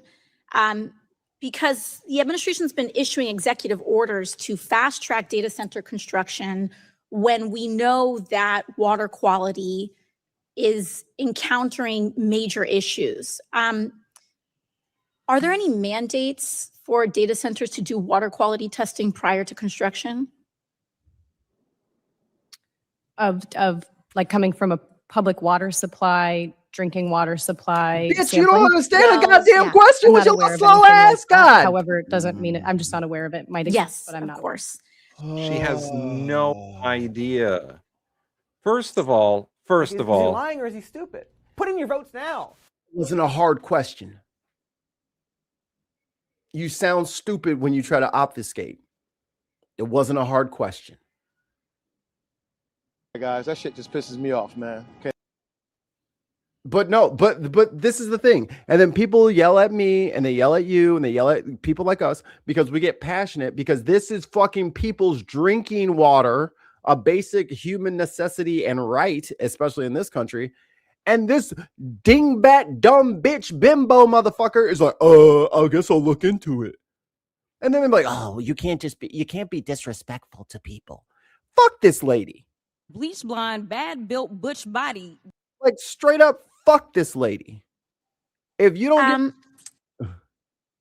if you don't give a shit enough to care about the health of the people in those places, then I don't give a fuck to be fucking nice to you. Yeah. And the rest of y'all should stop being nice too. For the EPA administrator in charge of clean water, she is certainly unaware of the standards and practices of clean water. Right. You know, I think it's important that, you as an agency official, we have to make sure we're doing these investigations. And then us on a congressional level, I'd like to note that I think it's of utmost importance that we also launch congressional investigations into this matter as well so that we can partner with the EPA and ensure that the drinking water for this country continues to be safe and accessible for the American people. So thank you, Administrator. Thank you. And as soon as she turned off that microphone, she'd be like, motherfucker. Doesn't know what the fuck she's doing. Here's a diagram. Yes. So here, where's my bar? So here's outside. Here's outside water. So you'll take that water, it sucks in, and then it never actually touches the nuclear material. Right. But it cools down the stuff that cools down the nuclear material. The control rods are where the nuclear material is. Right. So the water that's cooling the nuclear reactor never touches anything radioactive. Right. Yep. But and water is a great absorber of ionizing radiation. But these fucking data centers only have the one loop where it's just flushing water straight through the fucking heat elements because there's no regulations on them. And it's funny because even our I love engineering. I love big projects. I like highways. I like highway ramps. I like big construction projects. Daily Engineering, I think it's called. I can't remember the name of the channel now that I'm trying to shout him out. Oops. But Grady from the engineering YouTube thing, he was going to this really cool fucking canal in Illinois that's electrified because we have to keep out the invasive Asiatic carp. And I was like, oh man, that's so sick. That's so cool. And then he starts talking about, I got on his channel, then he starts talking about like our gray water. And gray water is poop water, Right. toilet water, any kind of water that has been contaminated by this. So we take the poop water, it goes into a big pool, bugs, little germs are put into the shit. They eat all the stuff. There's a surfactant added in there, so all the sediment falls down. All the solids go onto a train, which goes to trucks, which goes out into fields, which turns into fertilizer. And then the water is cleaner than when we got it, and that goes back out. And I think they do like it's I think it's like the biggest one in the world. It's something like millions of gallons a minute. I think it's 1 million gallons a minute. It's the water cleaning we do out here is insane. But it can be done. Mikey, have you ever seen the channel Smarter Every Day? Yes, I'm a big fan of Destin. Even though he's a little preachy for me sometimes, but he has some of the coolest videos. They made a clear carburetor so that you could see it mixing the fuel. I've seen that. That's Smarter Every Day. That's it. Or the supersonic baseball. Yes. I've that's seen Destin. Dude, him putting that baseball through a gong at like 1,200 miles an hour was awesome. And then they hit a mirror. That was cool. That was a good idea. But yeah, if you guys haven't checked out Smarter Every Day, let me figure out what Grady's channel is called, the engineering one. Hold on. But you got a video for me? Yep. A new industrial boom is spreading across the country. But instead of looking at smokestacks, we're seeing massive AI data centers. These warehouse-sized complexes may be impacting the digital economy. Practical but they come engineering. With enormous and largely hidden okay. environmental effects, too. That's what Congresswoman Alexandria Ocasio-Cortez pointed out to a Trump EPA official this week. Hey, it's the video about the video we I have a watched. jar right here. This is the current drinking water in Morgan County, Georgia. Drink it. Right after a data center was constructed, the Meta data center was constructed. The only difference between the clean water and this was that data center. I think both of us can agree that neither one of these things are drinkable. These families now have to ship in a rural. Yeah, she came about it all wrong. She'd be like, "Hey, do you want to drink your this?" mouth? Yeah. Instead of agreeing that it's undrinkable, prove to her that it's undrinkable. Make her drink it. Look, area you're about to ship get water. horrible carcinogens in you, and then people will understand. To their house in order to cook and bathe themselves. The United States has more than 3,000 operational data centers, according to Pew. And polling shows that more than 2/3 of adults oppose the construction of the massive and costly centers with... But children, they're all for it. And dogs. Dogs love it. Dogs voted highly 80-20 on this issue. Most people saying they'd rather have a nuclear power plant in their backyard Yes. instead. The negative impacts of these data 100% centers yes. are not unique to Georgia. Our next guest, Miley Kaczynski, has lived in Beaver Dam, Wisconsin her entire life. Her home is located less than 2 miles from a Meta data center that broke ground in 2025. Now the creek that runs through her property, she says, is revealing. Yo, 100% that's what RFK's piss looks like. Cloudy as shit with hard bits in it. That's because all he eats is ferments and tallow. Ferments and tallow. That's what your piss looks like if you eat ferments and tallow all day. Just cloudy. Dog growling at me. Fucking get it. Sleep in the dog bed. He was like underneath my rolling chair, which I'm using as a footrest. And he's like, "What are you doing, bitch?" I'm like, "Motherfucker, why are you up under there?" There's Apollo. He's sideways and he's loving catching some. life. He's on Tim. He's on sentry duty. Okay. he's keeping watch. Make sure nobody comes through this window. Yeah. He's guard dog. He was barking earlier at something. He's just trying to save us.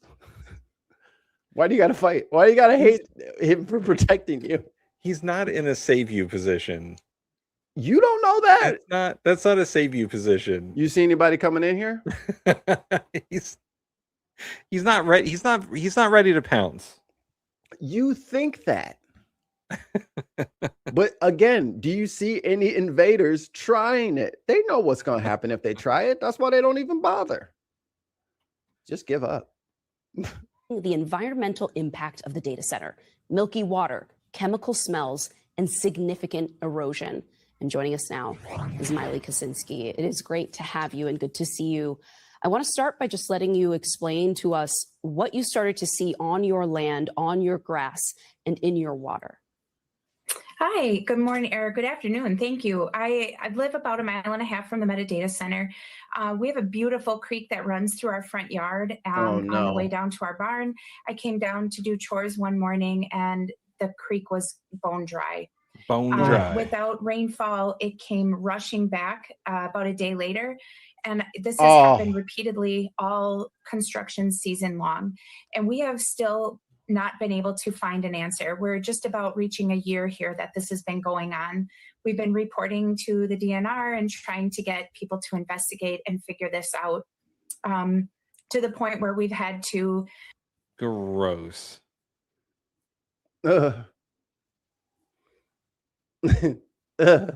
Gross.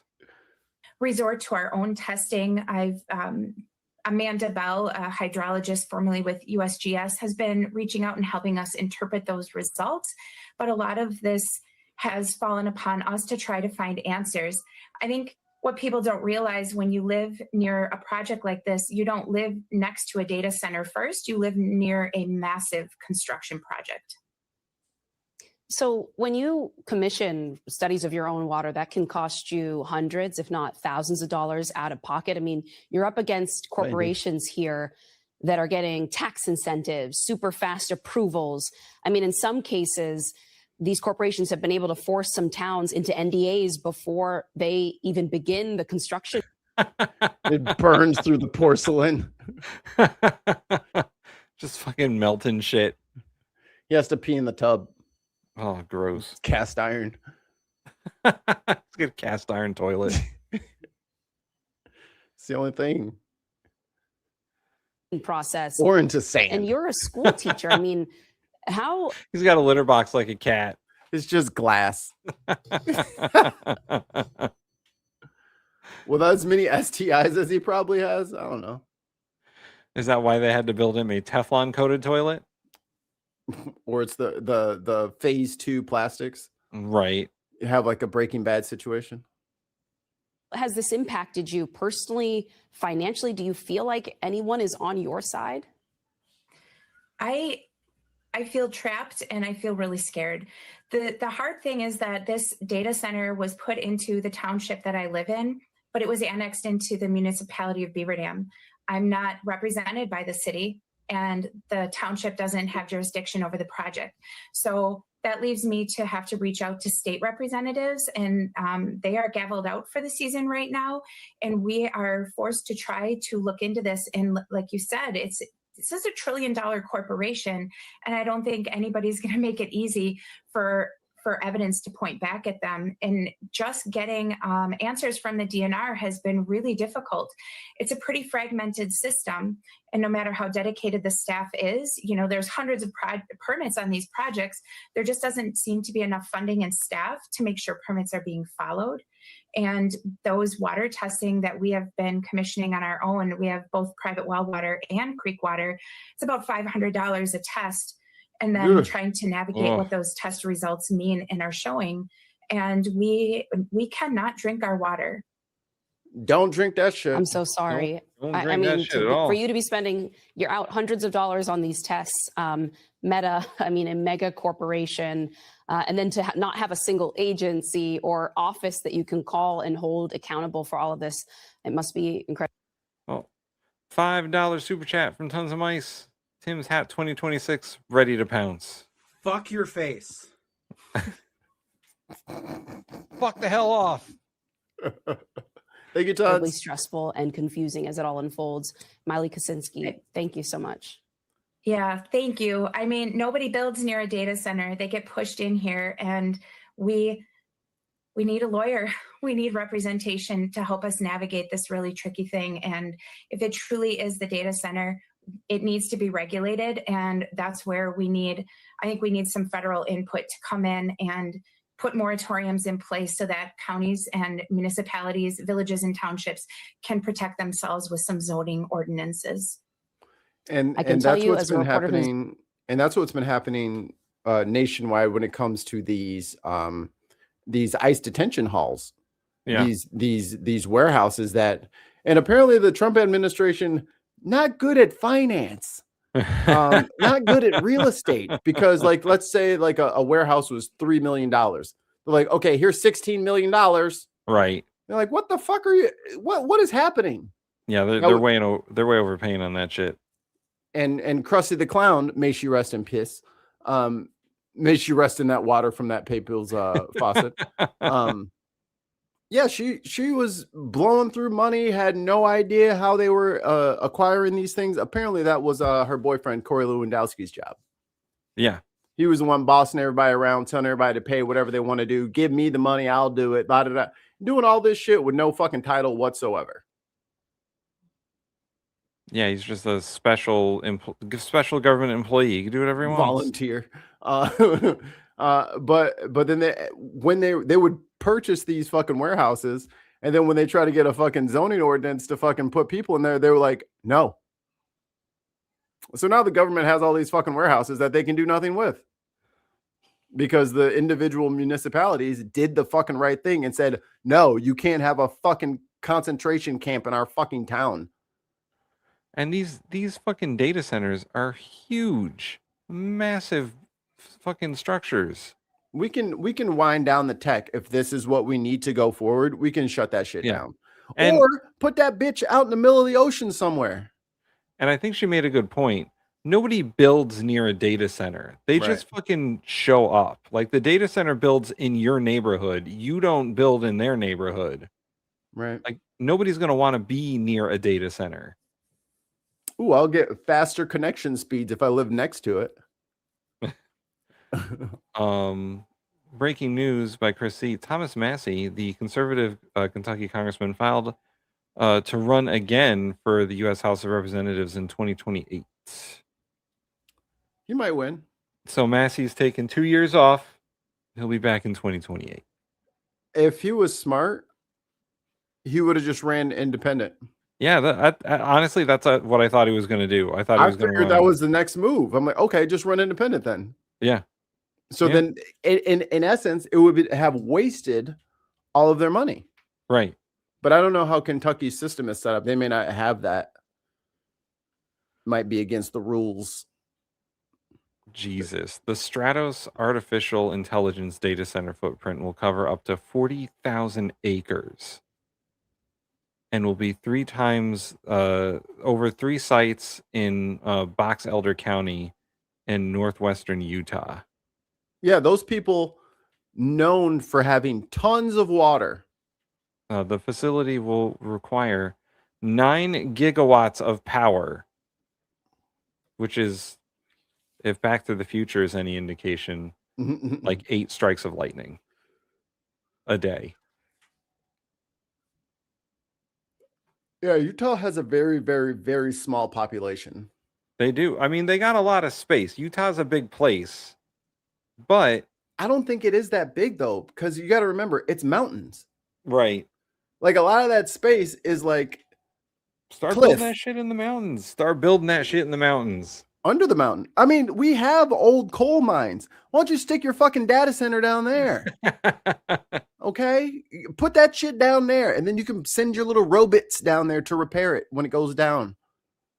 All right? And then you can capture the heat and steam coming off of that bitch and make a generator. I don't know. But I think so. If you're in Mikey's brain, welcome everybody to Mikey's brain for 5 seconds. It's a scary, dark, dangerous place. If somebody wanted a data center, I would say, cool. How will you power it? If you want to build it in like my county or my city or whatever, how will you power this? And if they don't have an answer, cool. You don't get it. Yeah. You have to come with the solution ready. But this is what happens when you have unfettered AI, unfettered data, unfettered corporate greed running amok throughout the countryside. Because if they don't have a plan for these things, then they should not do them. They should not put the data center where the land is cheap. They should put the data center where they can get access to power that they can generate for themselves. Well, and if you can't do that, then you don't get one. Here's the problem for the municipalities and counties in which these data centers reside. They are negative tax zones. Right. You're not getting a fucking dollar out of these fucking data centers. They're going to operate with impunity because of all the tax abatements they get. It's going to be the same thing with fucking malls that go out of business. You're not making any income from that place on your grand list for your town or your county. You're not making any income.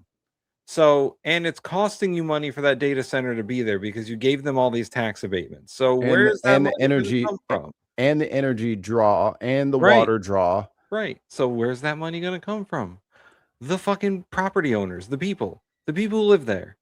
And it's strange that they keep saying that these data centers and this AI is going to be providing these jobs. They didn't say how many jobs. Like 100 tops. Right. So like 100 people get jobs, but the landscape is forever scarred. People's health is forever scarred. And 100 people got a job. What are you talking about? Right. It's not, they're not building anything. And they never said that these were human jobs. Right. It said it was creating jobs. It's not like they're showing up and building aircraft or something. Like there's no, it's not a car manufacturer. Yeah. It's once it's built, that's it, man. You need security and the tech people that work it. Right. That's you're going to need a lot of security. Right. I'm just saying, hey, I don't need to advocate for violence. You guys have already written your own checks here. But maybe that's what it needs to be. Maybe when the kids stop throwing like slabs of bacon onto your like heating element or whatever, and they keep fucking hilarious, or they keep egging your fucking solar panels that are doing like some sort of vandalism will start to happen, and then they're going to try to crack down on the vandalism, and then they have a right to exist and da da da, and then people are just going to burn them down. So if we want to skip the line, we can just not build them because they're going to get destroyed one way or another, by hook or by crook.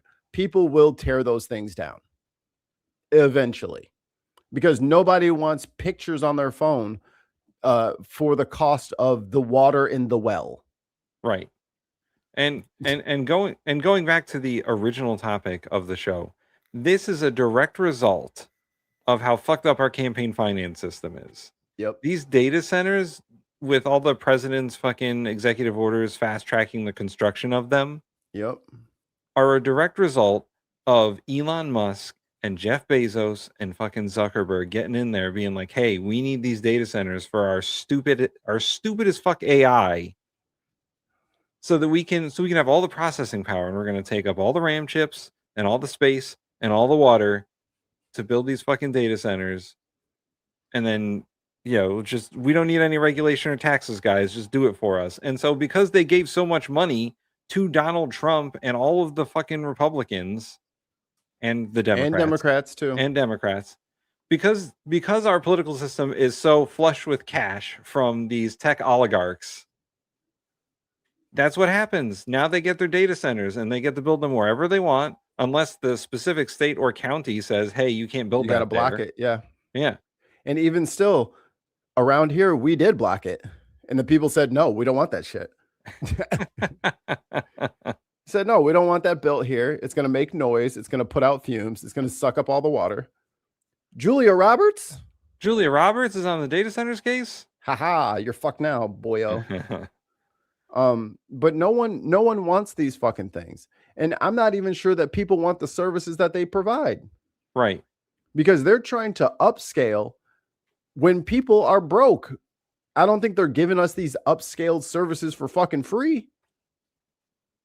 Right? Like what money do you guys plan on fleecing the American people from? We don't have the coins that you guys are trying. Like you've sheared the sheep and you're going through layers of skin now. Like I think there's a little bit of hair left in there. We don't have no more hair. Now you're just installing barbers onto our back. Like there is no hair to cut, dude.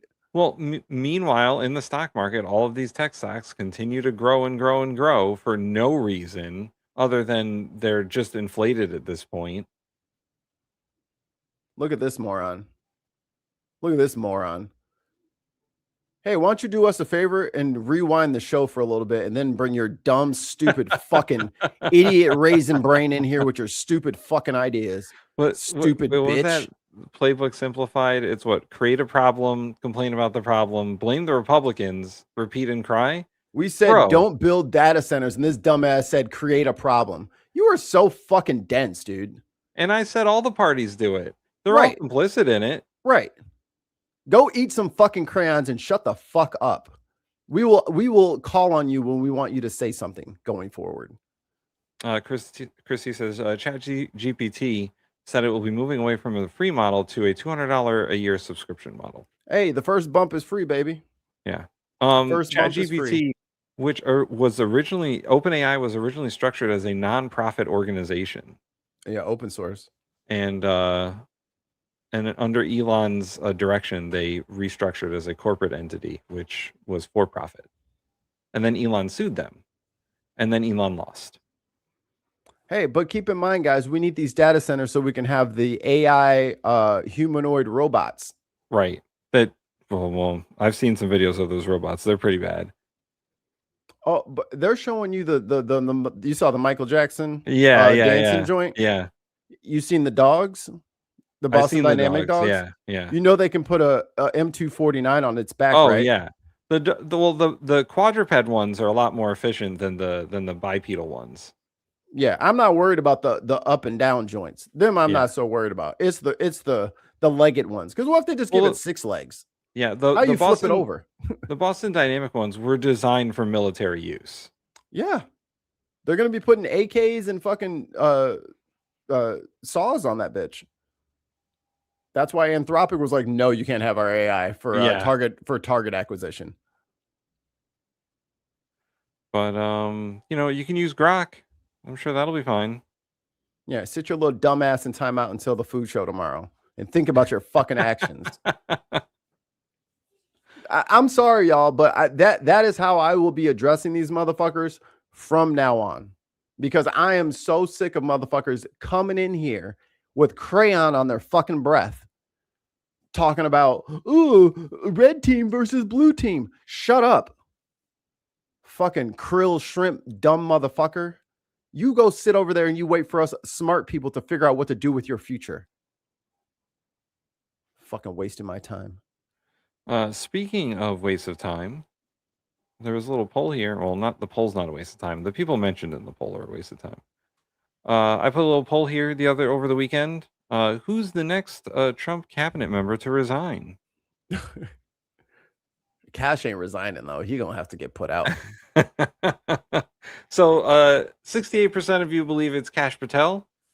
There's a tie for second place between Marco Rubio and Pete Hegseth. I don't think Marco's going anywhere. I don't think Marco's going anywhere. I think Marco's in it because he wants to be president. Which is not going to happen because he's still brown. He forgets that. Yeah. As Ted Cruz. And there are also a few more poll votes in the should Congress members be paid their median income of their constituents. One crazy person said they need a raise.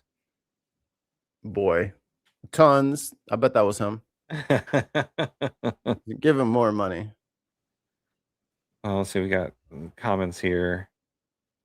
Oh, Cortez says pineapple. Cortez says I'd say Rubio, but the money is probably on Cash.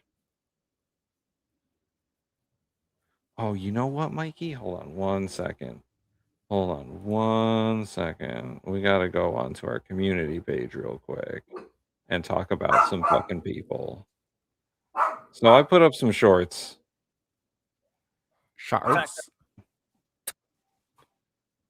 Some shorts. Let's see which one. I want to go back to her comment. She began by saying we have a long. So we watched Ted Cruz talk about what is it? Whether or not the Democrats are the party responsible for racism. Remember that one? Oh, here we go. setting me off already. Here's some of the comments we received. I'll make this a little bit. I was about to say you're gonna have to read that.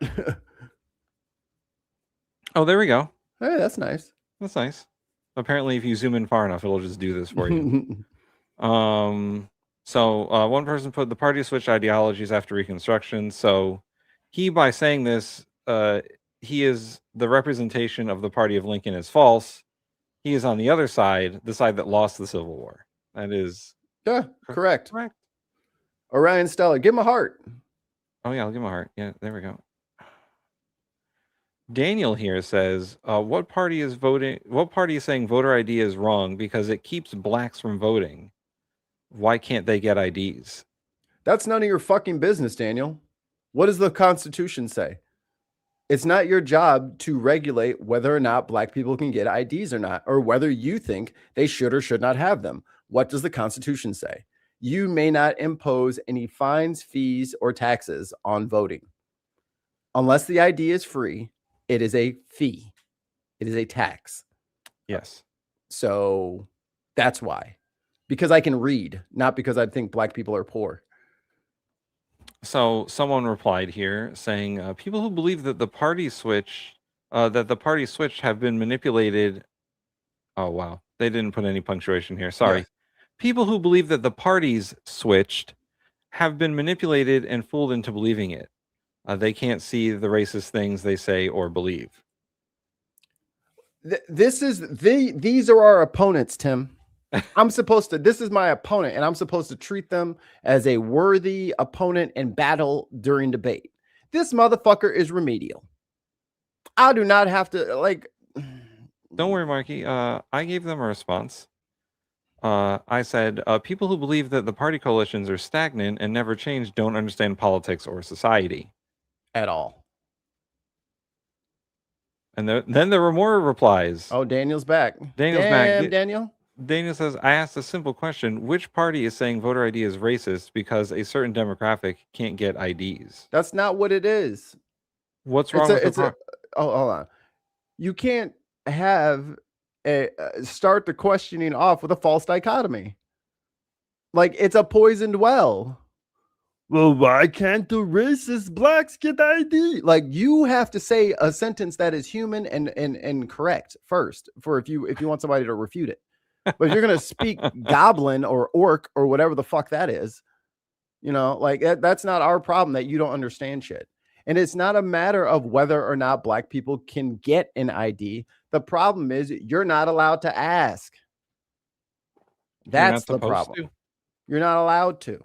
Constitution prevents it. So their second paragraph is, what is wrong with requiring ID to vote? You needs IDs to drive, buy alcohol, buy tobacco, purchase a gun, or even get into clubs/bars. Hell, you need them to fly too. Where is all of those things in the Constitution? Right. Where is buy alcohol? I have a right to buy alcohol, I have a right to drive, I have a right to tobacco, I have a right to a gun, and I have a right to clubs and bars. I don't have a right to any of that, but I have a right to vote. Dumbass. I responded with, it's because the party who wants the voter ID laws knows that certain demographics of people don't have the ID they are requiring. They are doing it to disenfranchise those voters. It's always funny when conservatives play dumb and they don't know that their policies are racist. Voter ID laws amount to a poll tax, and some have been struck down by states where the courts have agreed that they are. What did he say this time? Oh, hold on. The whole scheme is based on a myth of illegal voters that simply don't exist in the numbers that people claim. Even the Heritage Foundation admitted voter fraud is so low that it doesn't matter. And these policies suppress the vote, and that's exactly what they want. All right, now what him say? Nothing. Oh, damn, Daniel. What demographic of voters, or what demographic of people don't or can't get IDs? Anyone, even illegals, can get IDs. That's not true. Oh my God. We've seen that in the media as well. Oh, so look at see y'all. This is who I'm supposed to be fucking one-on-one with. This fucking taekwondo with fucking kindergartners. So don't think it's just because we want to keep illegals from voting. Who pays to vote? What?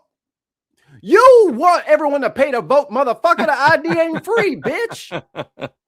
The only way to have a true and fair election is to not have the potential for fraud, is to make people vote in person with an ID. There's nothing racist about it. And to imply that certain demographic of people can't acquire an ID just because of their race is pretty damn racist and ignorant.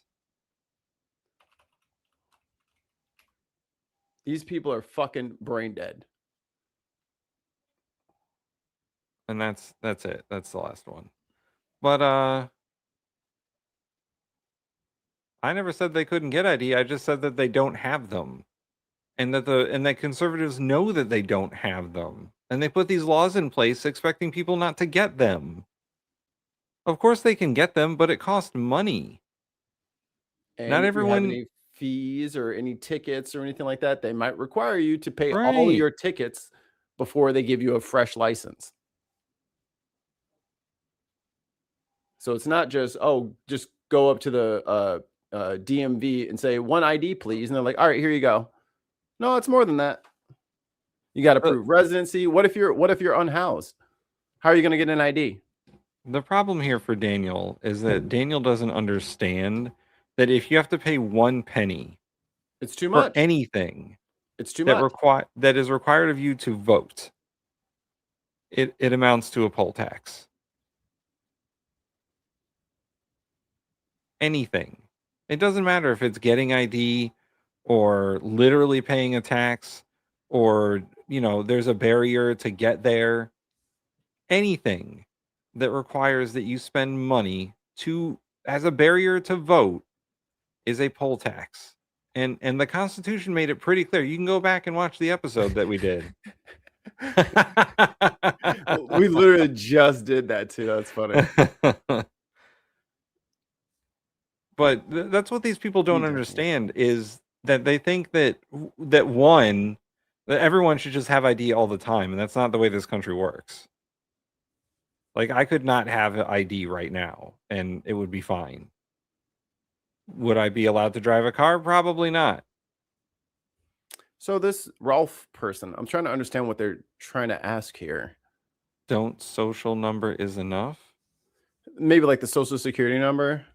No social security number is enough anymore. I don't know. Well, maybe a social security number. And in most cases, you don't even need that. You just need to confirm that you live where you live. Okay. We'll do this one more time. We're going to do this one more time. I'm going to explain how voting works for me in my district in Illinois. So I go to the DMV because I need plates for my truck and I need to renew my license, right?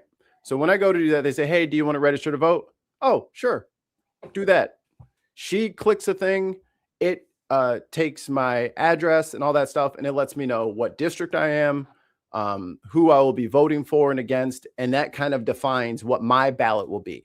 Because my ballot will be different than somebody who lives in downtown Chicago, someone who lives in East St. Louis, someone who lives way up north in Rockford, or down south in Kaskaskia. Either way, we will all go to the DMV to get our licenses whenever that time comes, and then that will funnel you into your right district, right? So now that the DMV, the Secretary of State, knows where I live, they send me a voter card. And on that voter card, it has my name, my address, my everything I need to have. And it also tells me what my polling location is. It's usually like a school gymnasium, one of the local middle schools or high schools or whatever. And that's where I am allowed to vote. Okay, let's back up a step. If you're on the other side of the counter and you're the election worker, you have a list of 5,000 people that are supposed to come in here and vote. And these are the people that the Secretary of State are telling you to expect.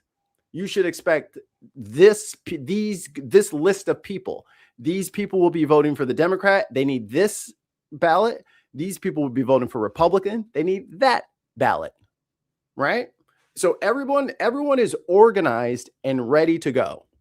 So then early election or early voting starts, or it's election day. Me and my wife load up the kiddo. We go to our respective polling place. They don't need our ID. They say, "Are you doing Republican or Democrat?" Oh, okay. Well, then you're this one. And what do you say? What do you say Kira's going to do?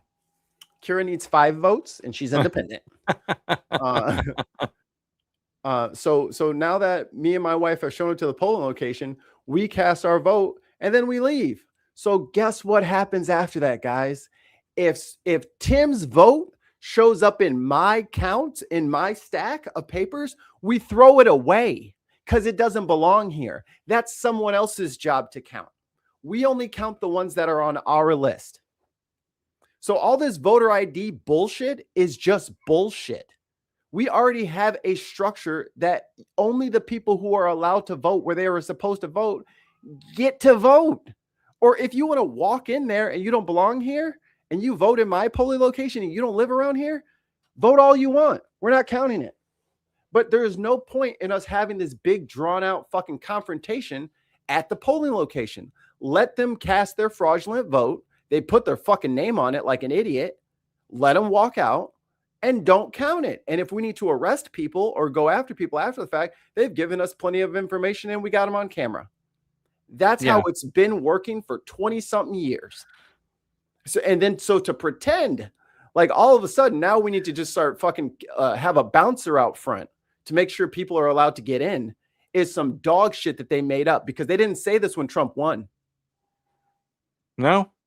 They only started saying this shit when he started losing. They didn't say it in 2012, not 2016, not 2018. But 2020, when he started getting his fucking shit pushed in because he couldn't fucking hold a rally anymore. There's 14 people at the rally and they're all yawning and walking away. And now all of a sudden everybody cheating. It's, and the crazy part is that me too, tons. She's literally an angel. She's just so good for the kids. The crazy part is that the president doesn't want people to vote by mail except for him. He always votes by mail. He always votes by mail. He doesn't want people who are undocumented to vote, and in 99% of places they cannot. And 100% of places for federal elections. There's already criminal statutes for voter fraud. And there isn't enough voter fraud anywhere in this country to affect any election. And in politics and in Jedi arts, we don't usually deal in absolutes. But I will say, without question, there is nowhere in this country where voter fraud has changed the outcome of an election. No. There's too many of us. And there's not enough voter fraud. It's like 1/1,000,000%. And in Florida, they lifted up those restrictions and they had Florida state workers going around to felons saying, "Hey, we've changed the law. You can vote." And then those people voted and then they got arrested. And then they were like, "Look at the voter fraud in Florida." It's like, you told them to vote. You said felons can now vote again. And I think that's fucked up anyway. Yeah, that needs to get fucking removed. But Florida is Florida. But to tell people if you commit a felony, you can never vote again. I'm sorry, where the fuck is that in the Constitution? And some of the voter fraud is fucking Republicans. Most of it is fucking Republicans. Fucking crazy old white ladies. Well, my husband wanted it this way. Put her ass in the jail. Playing this shit with you. But speaking of voter fraud, now, Tim, you don't know who these two people are. One of them is Elon Musk's baby mama. And one of them is a Twitch streamer. Can you tell who is who? Ooh, that's rough. There's a lot of gender fluidity nowadays, Mikey. I'm not gonna misgender people. But this is Ashley St. Clair. She is one of Elon's wives, something, whatever you call breeding partners. She has some. Hassan just did a thing with her, and I have another Hassan thing we got to talk about, but I'm just gonna let this play for a second while I go scream at this kid for trying to destroy my house. I'll be right back. Like Elon Musk may or may not have done as far as like tampering with the 2024 election, which I don't believe that stuff. All anyway. I know is what he told me, what his engineers told me, the things that were incredibly concerning to me about, and I hope someone who can do more about this reaches out so that I can discuss those things more freely, because I'm not going to dox those engineers. Like, I'm just not. I don't want them to be in danger. The things that happened with Doge that the engineers told me was concerning as well. Like, people within his companies who were not special government employees who had this information. Yeah, and there's been a lot of revelations on that stuff on that front too, like data that was exchanging ownership into private hands, and we don't know what he was doing with that data as well. Why was he interviewing the NASA administrator? He texted me and said, "I'm interviewing the NASA administrator." He loves NASA. You gotta love when exes get messy. Oh, tell us more, Ashley. Lago. I mean, that does make sense. Yeah, but why? Because he's a private contractor that wants to. That's so not okay. Why was he interviewing these admin picks? Like, that's. No, that I do understand. I can. That actually makes a lot more sense than all this other stuff, because he's like the space guy. Trump obviously trusts him on the space issue, and the American government is literally a money faucet for private interests, and he obviously is one of the major. SpaceX is. Yeah. Get to the other part. Oh God, why did I touch it? Oh no. Fuck, I'm sorry. Touched it. I touched it. Here, I know what'll make it better. Take over that responsibility. They're saying let her talk. I'm being misogynistic. Go on. What else? Nothing's worse than the napkin comment. So. All right. Well, I apologize. It wasn't a napkin. No. It all went away. Did he say the thing? I don't. Which one's worse, having sex with Elon Musk or artificial insemination? Experiences cumulative.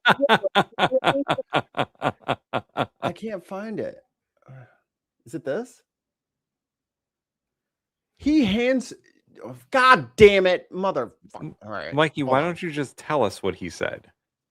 She hands the phone over to him, and he reads her text messages, and he talks about like, all right, I gotta find. It's so crazy. I feel like you gotta find. I gotta play it for you, but they just won't fucking stop talking about other shit.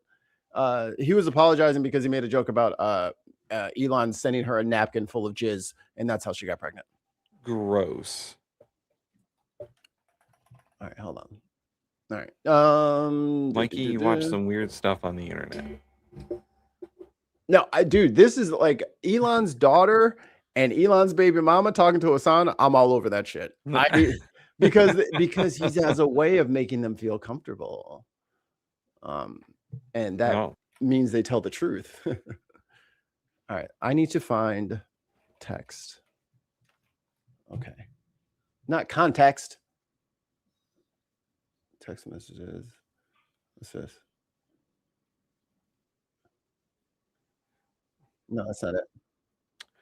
All right, Mikey. While you're doing that, I'm going to fit in a quick. I found it.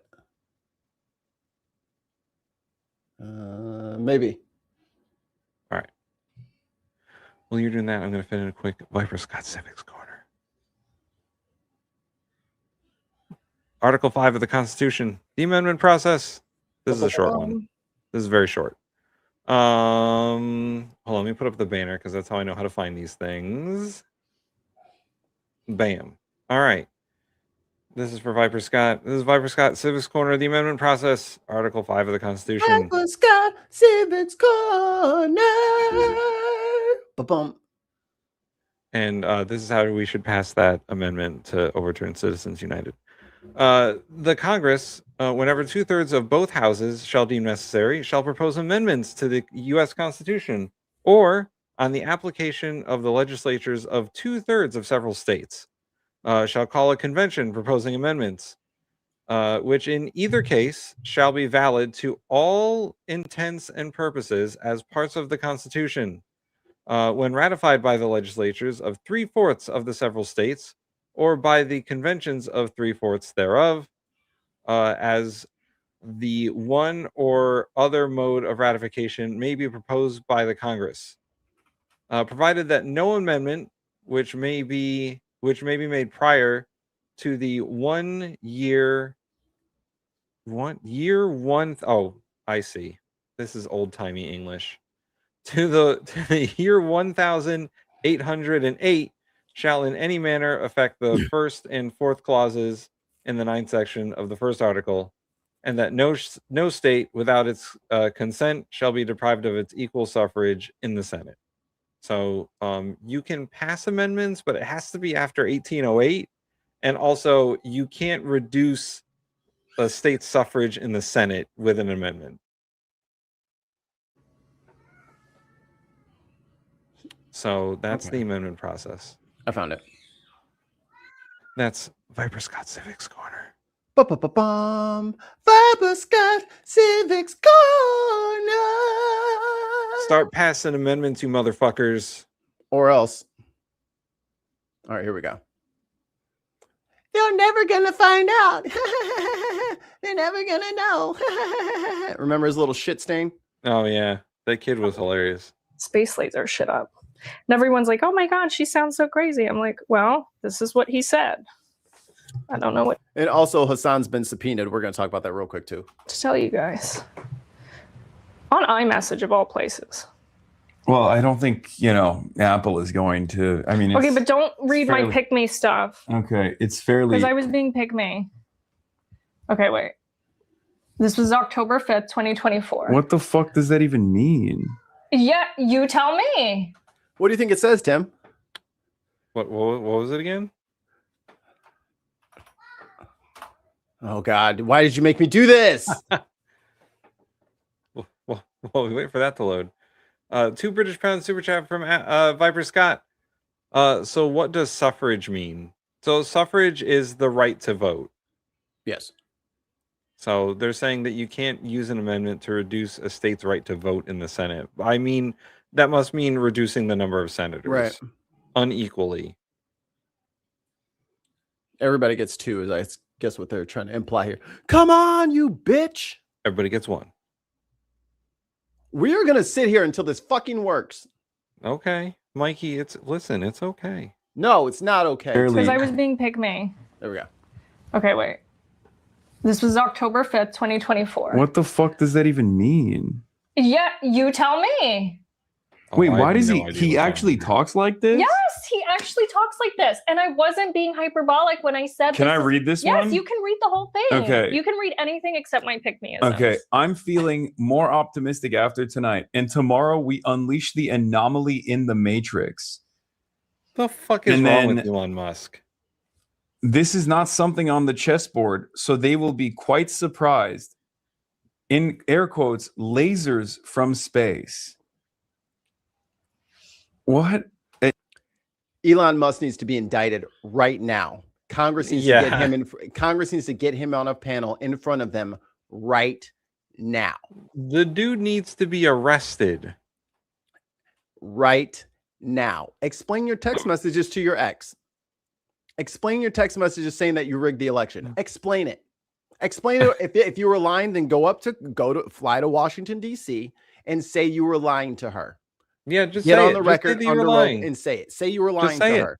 You better fucking say it, or else that motherfucker needs to get picked up today. Today, go get his ass today. And you made a joke, and it was a Marjorie Taylor Greene joke. Yeah, you made a Jewish space laser joke. Is it finally a focus on the Jewish vote? And he laughed at it. And then I have over 10,000 lasers in space right now. So he doubles down and says and quantifies his number of space lasers. Go get him. Wait, is he doing like Project Insight over there?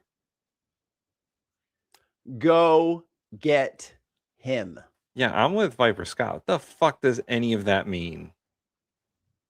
because we were seeing from Drop Site and other independent news sources that the numbers looked funny, that the numbers seemed to get to a certain spot in the swing states and could not progress past that level. I'm reading your text messages back. But I was like, I don't want to be deposed. Oh God, you literally sound like Just him. stop. You Just sound. stop. You Just stop. changed the way you talk. I to told you I was sound so exactly pick me. like. These are the people that we need to flip. He's got like 37 more baby mamas. We get more of them to flip. I was so pick me. You're using the It terminology. was so bad. Don't even. That's crazy. Don't. I was so pick me. It's like it makes me want to throw up and die. Simulation. Stop. Badass stop. sci-fi drama. Stop it. But I said I don't want to be deposed. And what does he say? I was like, I would ask more, but I don't want to be deposed. You should have asked. Okay, him. no. You stop. Oh, what the? You guys send memes to each other? You're so lame. The drama and the relationship I'm not interested in. Get him in front of Congress now. Because everyone had their doubts. And yeah, I know Kamala fucking shit the bed. Right? The whole DNC shit the bed. But it did seem a bit odd. And since I got homeboy on screen right here, there's a lot of people who are Democrats or liberals who have decided to join the fuck Hassan Piker wing. Well, let me tell you why that's a bad idea. And there's several independent content creators who are making their videos and he's done this to black people and he said this about America and all this. You know that's Israel telling you that, right?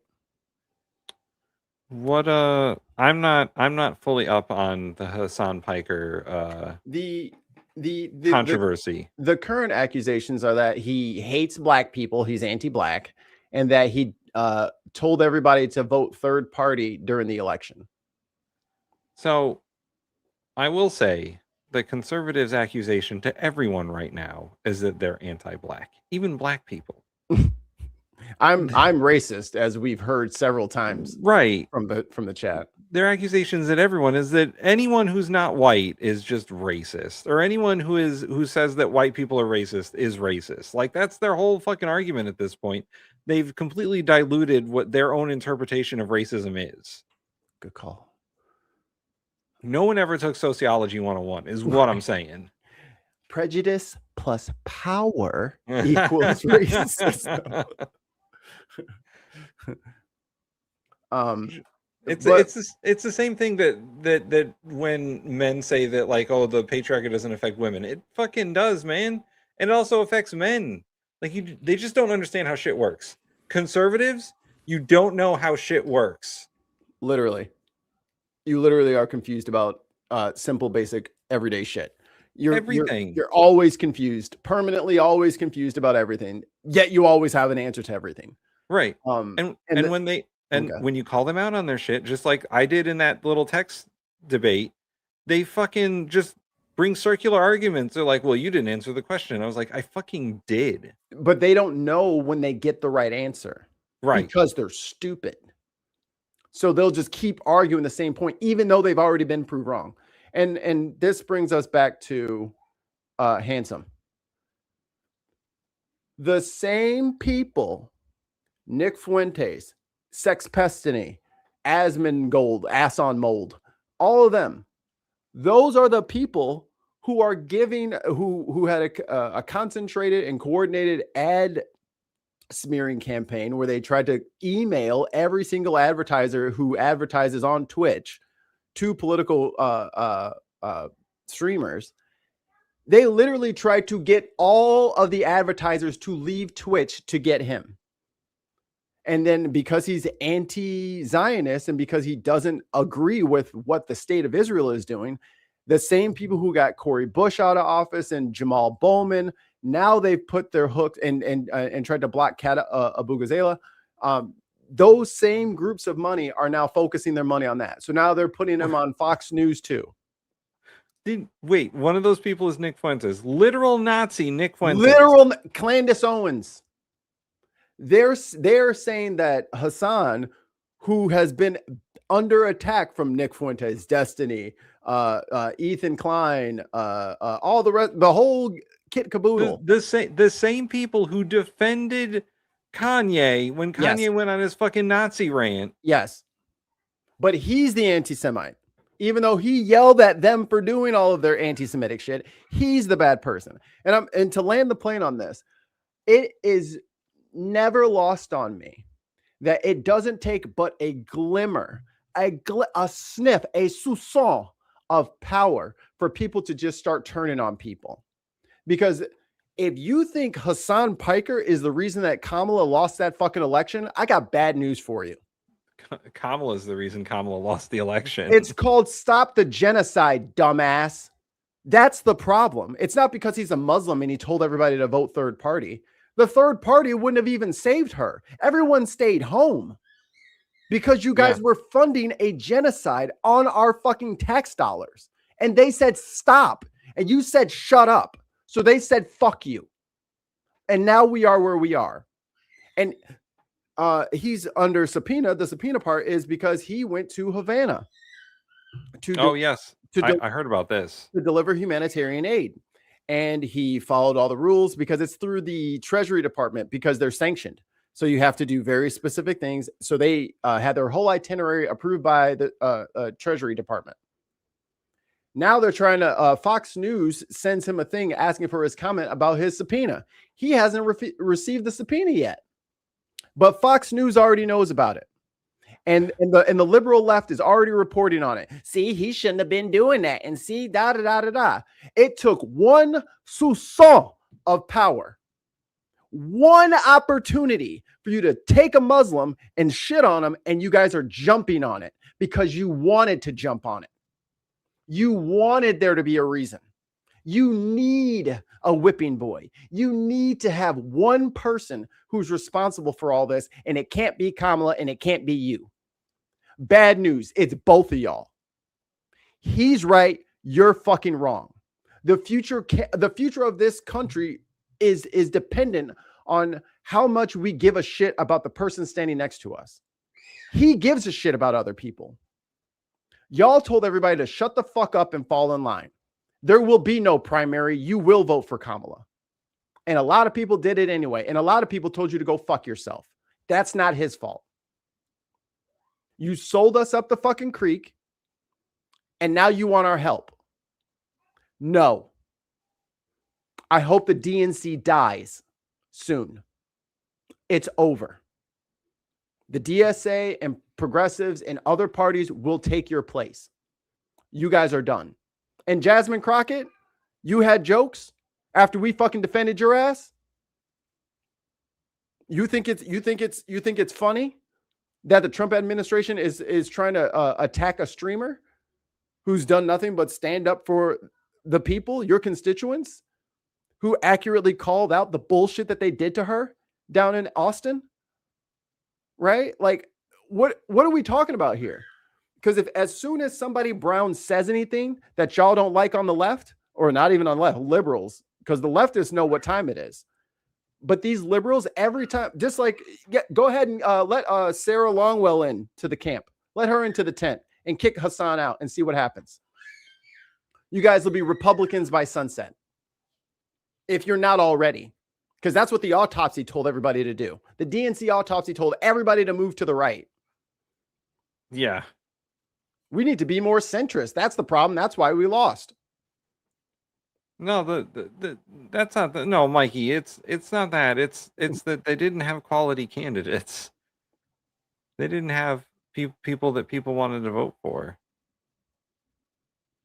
No, nobody wanted to vote for Joe Biden or Kamala Harris because they didn't have any fucking ideas. They didn't have any ideas. It was so clear from the beginning of that campaign that they were coasting. And then when Joe Biden couldn't hack it in that debate, and it was apparent to everyone that Grandpa Joe needed to go to bed. And then, you know, they were just anointed the Harris campaign. And once again, the first month of that campaign had a lot of good things going for it. And then the DNC got a hold of it, and the consultant class got a hold of it. And they're like, stop doing all the stuff that makes you popular. You need to talk about opportunity zones. Right. Stop calling the Republicans weird. It's not a good look. It was fucking working. JD Vance had to explain why he's not weird. Yeah, make him explain the couch thing. But no, it couldn't. Guys, it's not the DNC's fault that the Democrats lost that election, or that the Democrats lost when Hillary was running. It's not the DNC's fault. Guys, you just need to be more centrist. You need to go to the right, actually. If we meet them somewhere on the right, they couldn't possibly go further to the right. Here we go. Here we go. By the way, what's funny is I have that exact same T-shirt that this lady is wearing. Officials now want to speak to Hassan Piker. He has to actually go and address them in person. Like, you're so dumb. You're so dumb. I'm sorry. You're so fucking stupid if you think this administration is not going to come after you as well. And before people say, oh, this admin has been coming after black and brown people. Yeah, I know, because I've been in the fucking streets fighting against that. What have you guys been doing? Just fucking chirping from home, and not even chirping at the admin necessarily, but sometimes chirping at the people who are doing this. I mean, Kamala would have never. That's what you get for telling people to vote third party or not vote at all. Yeah, I didn't do that. It didn't happen. I watch a show. It didn't happen. So this is where we're at now. This is where we're at now. Not only do fucking progressives have to fucking defeat fascists, literal fucking fascists, but now we have to fucking go through an entire obstacle course of dumb shits who will listen to fucking pro-Zionist dog shit from people who are fucking like, dude, if you're gonna listen to Destiny and Ethan Klein and Asmongold for your fucking your social commentary, then just go fucking put a red hat on. Okay, just fucking go. And if there is a big contingency of Democrats who think like that, fucking leave, bro. We don't need you. We don't need your money. We don't need shit from you. Just fucking go. Leave. No one is forcing you to stay here. This is like Project fucking Mayhem from Fight Club. You decide your own level of involvement. No one's in charge. If you want to get in, you get in. If you don't want to be in, that's fine. But you don't fucking get in the fucking way and crack wise about a fucking fascist dictator government going after people for their First Amendment rights. He went down there as a journalist and delivered aid. And they're like, are you fucking daft? We need allies, dumbass. This is not This is not bridge building. This is nah. You know who does that? White supremacist fucking Republicans. I'm glad you guys learned your fucking lessons. Sitting at his fucking heel. Well, and they do this to, I mean, not only Hassan, but anyone who breaks through, yeah, and with a progressive message.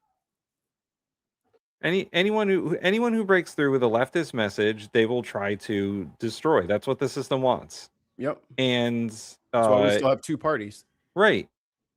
And that's what happened to, I mean, that's what they tried to do to Bernie Sanders. Yep. That's they what say he was a womanizer. Yeah. Or that he was a anti-Semite. He's right. Jewish. He's the oldest Jew in there. Or maybe what's his face hasn't beat Schumer. But because of the things that Bernie says about Israel and the fact that we shouldn't be funding Israel's genocide against the Palestinians, he's labeled as an anti-Semite. Right. But time and again, anyone who is on the left who gains any sort of notoriety or popularity or status they try to take them apart. You nailed it. Here we go. Didn't endorse Kamala Harris. Yeah, Jasmine Crockett is a civil rights lawyer, by the way, who also endorsed Israeli agent Wesley Bell over Cori Bush this week. Wesley Bell, the same Israel-loving bitch who took Cori Bush's seat in St. Louis, or in Missouri 1, the St. Louis district. Cori Bush was awesome, and she was ready for Build Back Better. She was ready to bring that money back to St. Louis and get some projects done and take care of the people. They got her ass out of there because she said we need to not spend money. We need to cut the funding to Israel if they're going to be breaking the law. And they got her ass out of there with Wesley Bell. So she can endorse Wesley Bell, but he can't say, I'm not supporting Kamala, or I'm not going to formally endorse Kamala. Well, and that's the part that I hate the most about Democrats, to be honest. And whenever I go to meetings with Democrats, and full disclosure, like I'm on a Democratic town committee, and I'm constantly trying to push them to the left. And the problem is that these Democrats are like, well, you better fall in line or else. Or else I'll Republican you. Right. Or else what? I'll smear you and make shit up about you and ruin your public reputation. It was the reason why I left the Democratic town committee in my old town, is because I refused to fall in line when they're like, well, you got to get behind this candidate or else. I mean, it wasn't president, but it was, the mayor or whatever. Yeah. And I was like, that candidate is terrible. Well, you can't tell these people this candidate is terrible. You can't be like, they're not going to run a good campaign. They're not a good candidate. Whether it's Kamala Harris or Joe Biden or Hillary Clinton, everyone told them that Hillary Clinton had way too much baggage. She was a terrible candidate. And she seemed arrogant. Everywhere she went, she seemed arrogant, like her nose was up in the air and that it was her time and give her her crown now. And she gave the Trump campaign all the ammunition they needed to use against her when she said the basket of deplorables stuff.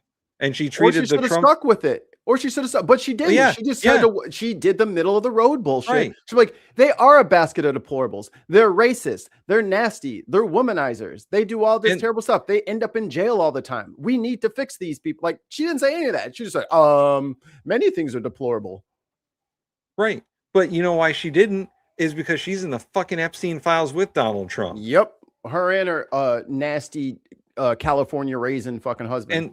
And they contributed to each other's shit all the time. 1 second. Like, Hillary Clinton was basically friends with Donald Trump before they both ran for office. And so was Bill Clinton. Like, he contributed to the Clinton Foundation. They contributed to his shit. This is all the rich and powerful people doing rich and powerful people stuff. And every time there's a progressive in there, they want to take them down. Just like Hassan, just like Bernie, just like what they try to do to AOC all the time. Just like what they tried to do to Mayor Mamdani. Which I'll bring up when Mikey comes back. I just remembered Mayor Mamdani. Who is doing a great job as New York City mayor, by the way. He's just constantly doing campaign promises. Like, you could just do them. Every time he's just like, oh yeah, I promised this thing. Well, there you go. I did it. It's done. You promised to fix the budget. Budget's fixed. Did he get some help from the state? Yeah. He's working on the free bus thing. He's already started the public grocery store thing. He started fixing the parks in the city. Like, he's just doing it. He's also working on several housing things that I didn't even know he was doing. He's put together an initiative to reduce government regulation on building new housing in New York City because the city was so mired down in red tape. Who knew a democratic socialist would be for reducing red tape and reducing bureaucracy? Who knew? But no, everyone thought fucking Andrew Cuomo was going to be the guy. The Democrats put up Andrew Cuomo for some fucking reason. A dude who has had scandal after scandal and was deeply unpopular in New York City. And they're like, that's our guy. I don't know where Mikey went. I don't have control over his video. But I got to go in a few minutes anyway. So I'm not leaving, but I'll do the promos now. Hey, if you're watching the show right now and you like what I say or what Mikey says, like and subscribe, become a member. Patreon.com/TheBinPodcast if you want to go to Patreon and support us there. Also, and I didn't mention this earlier, we have merch. I think McKinnon put up a new thing the other day, so let's see if we can View T Public store. T Public. Ooh, there's a sale on T Public right now. 33% off. Stop it.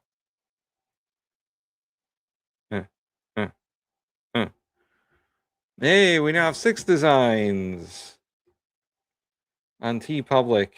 Get 33% off all the designs right now on T Public. I'll put the thing in the thing. I'll put the link in the chat.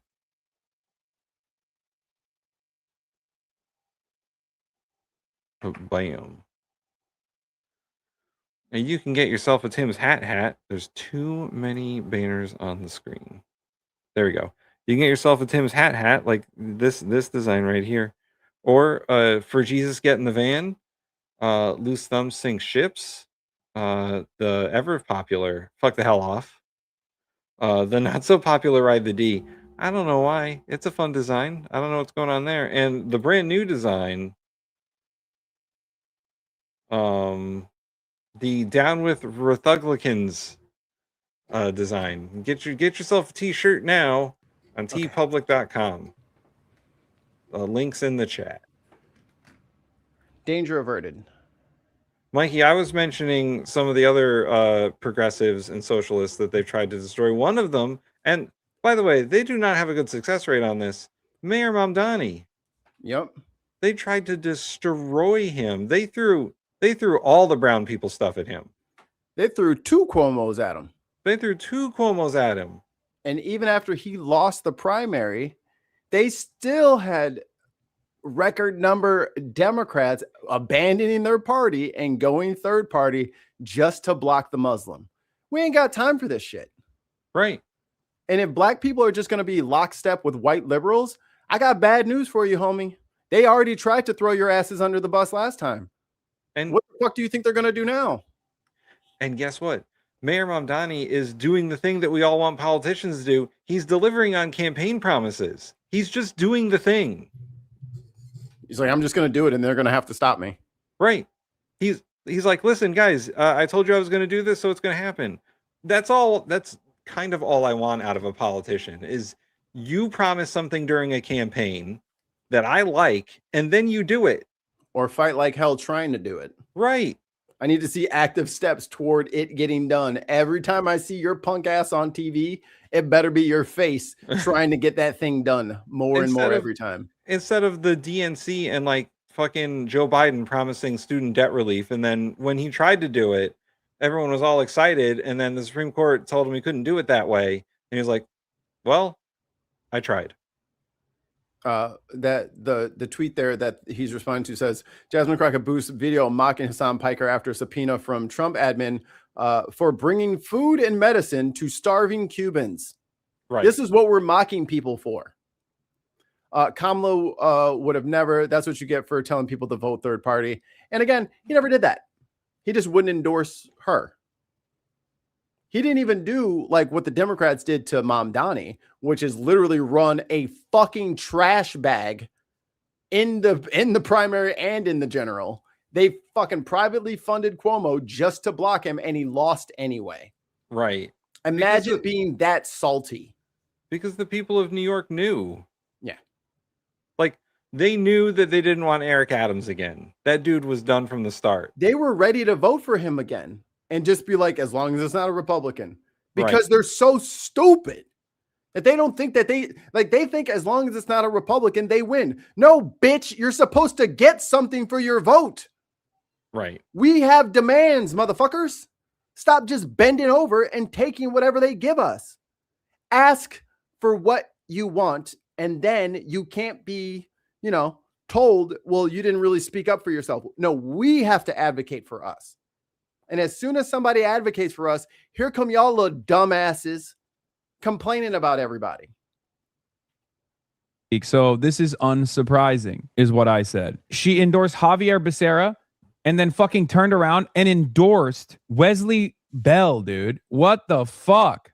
I mean, it's expected if you've been paying attention to what Jasmine Crockett is doing. Obviously, that was one of the big points of resentment that I had. Kylie Chung says, I know that neoliberals have no real core values beyond hating leftists, but do you grasp how insane One has to be to mock and celebrate a fascist regime going after dissenters over their speech. Trump hates Crockett as much as Piker, and she still treats this as a joke. And yeah, I don't get it. Yeah, I don't get it either. I don't get it. Like, I don't like. I wouldn't let the liberals out there know, and the Democrats out there that watch the show know. Let me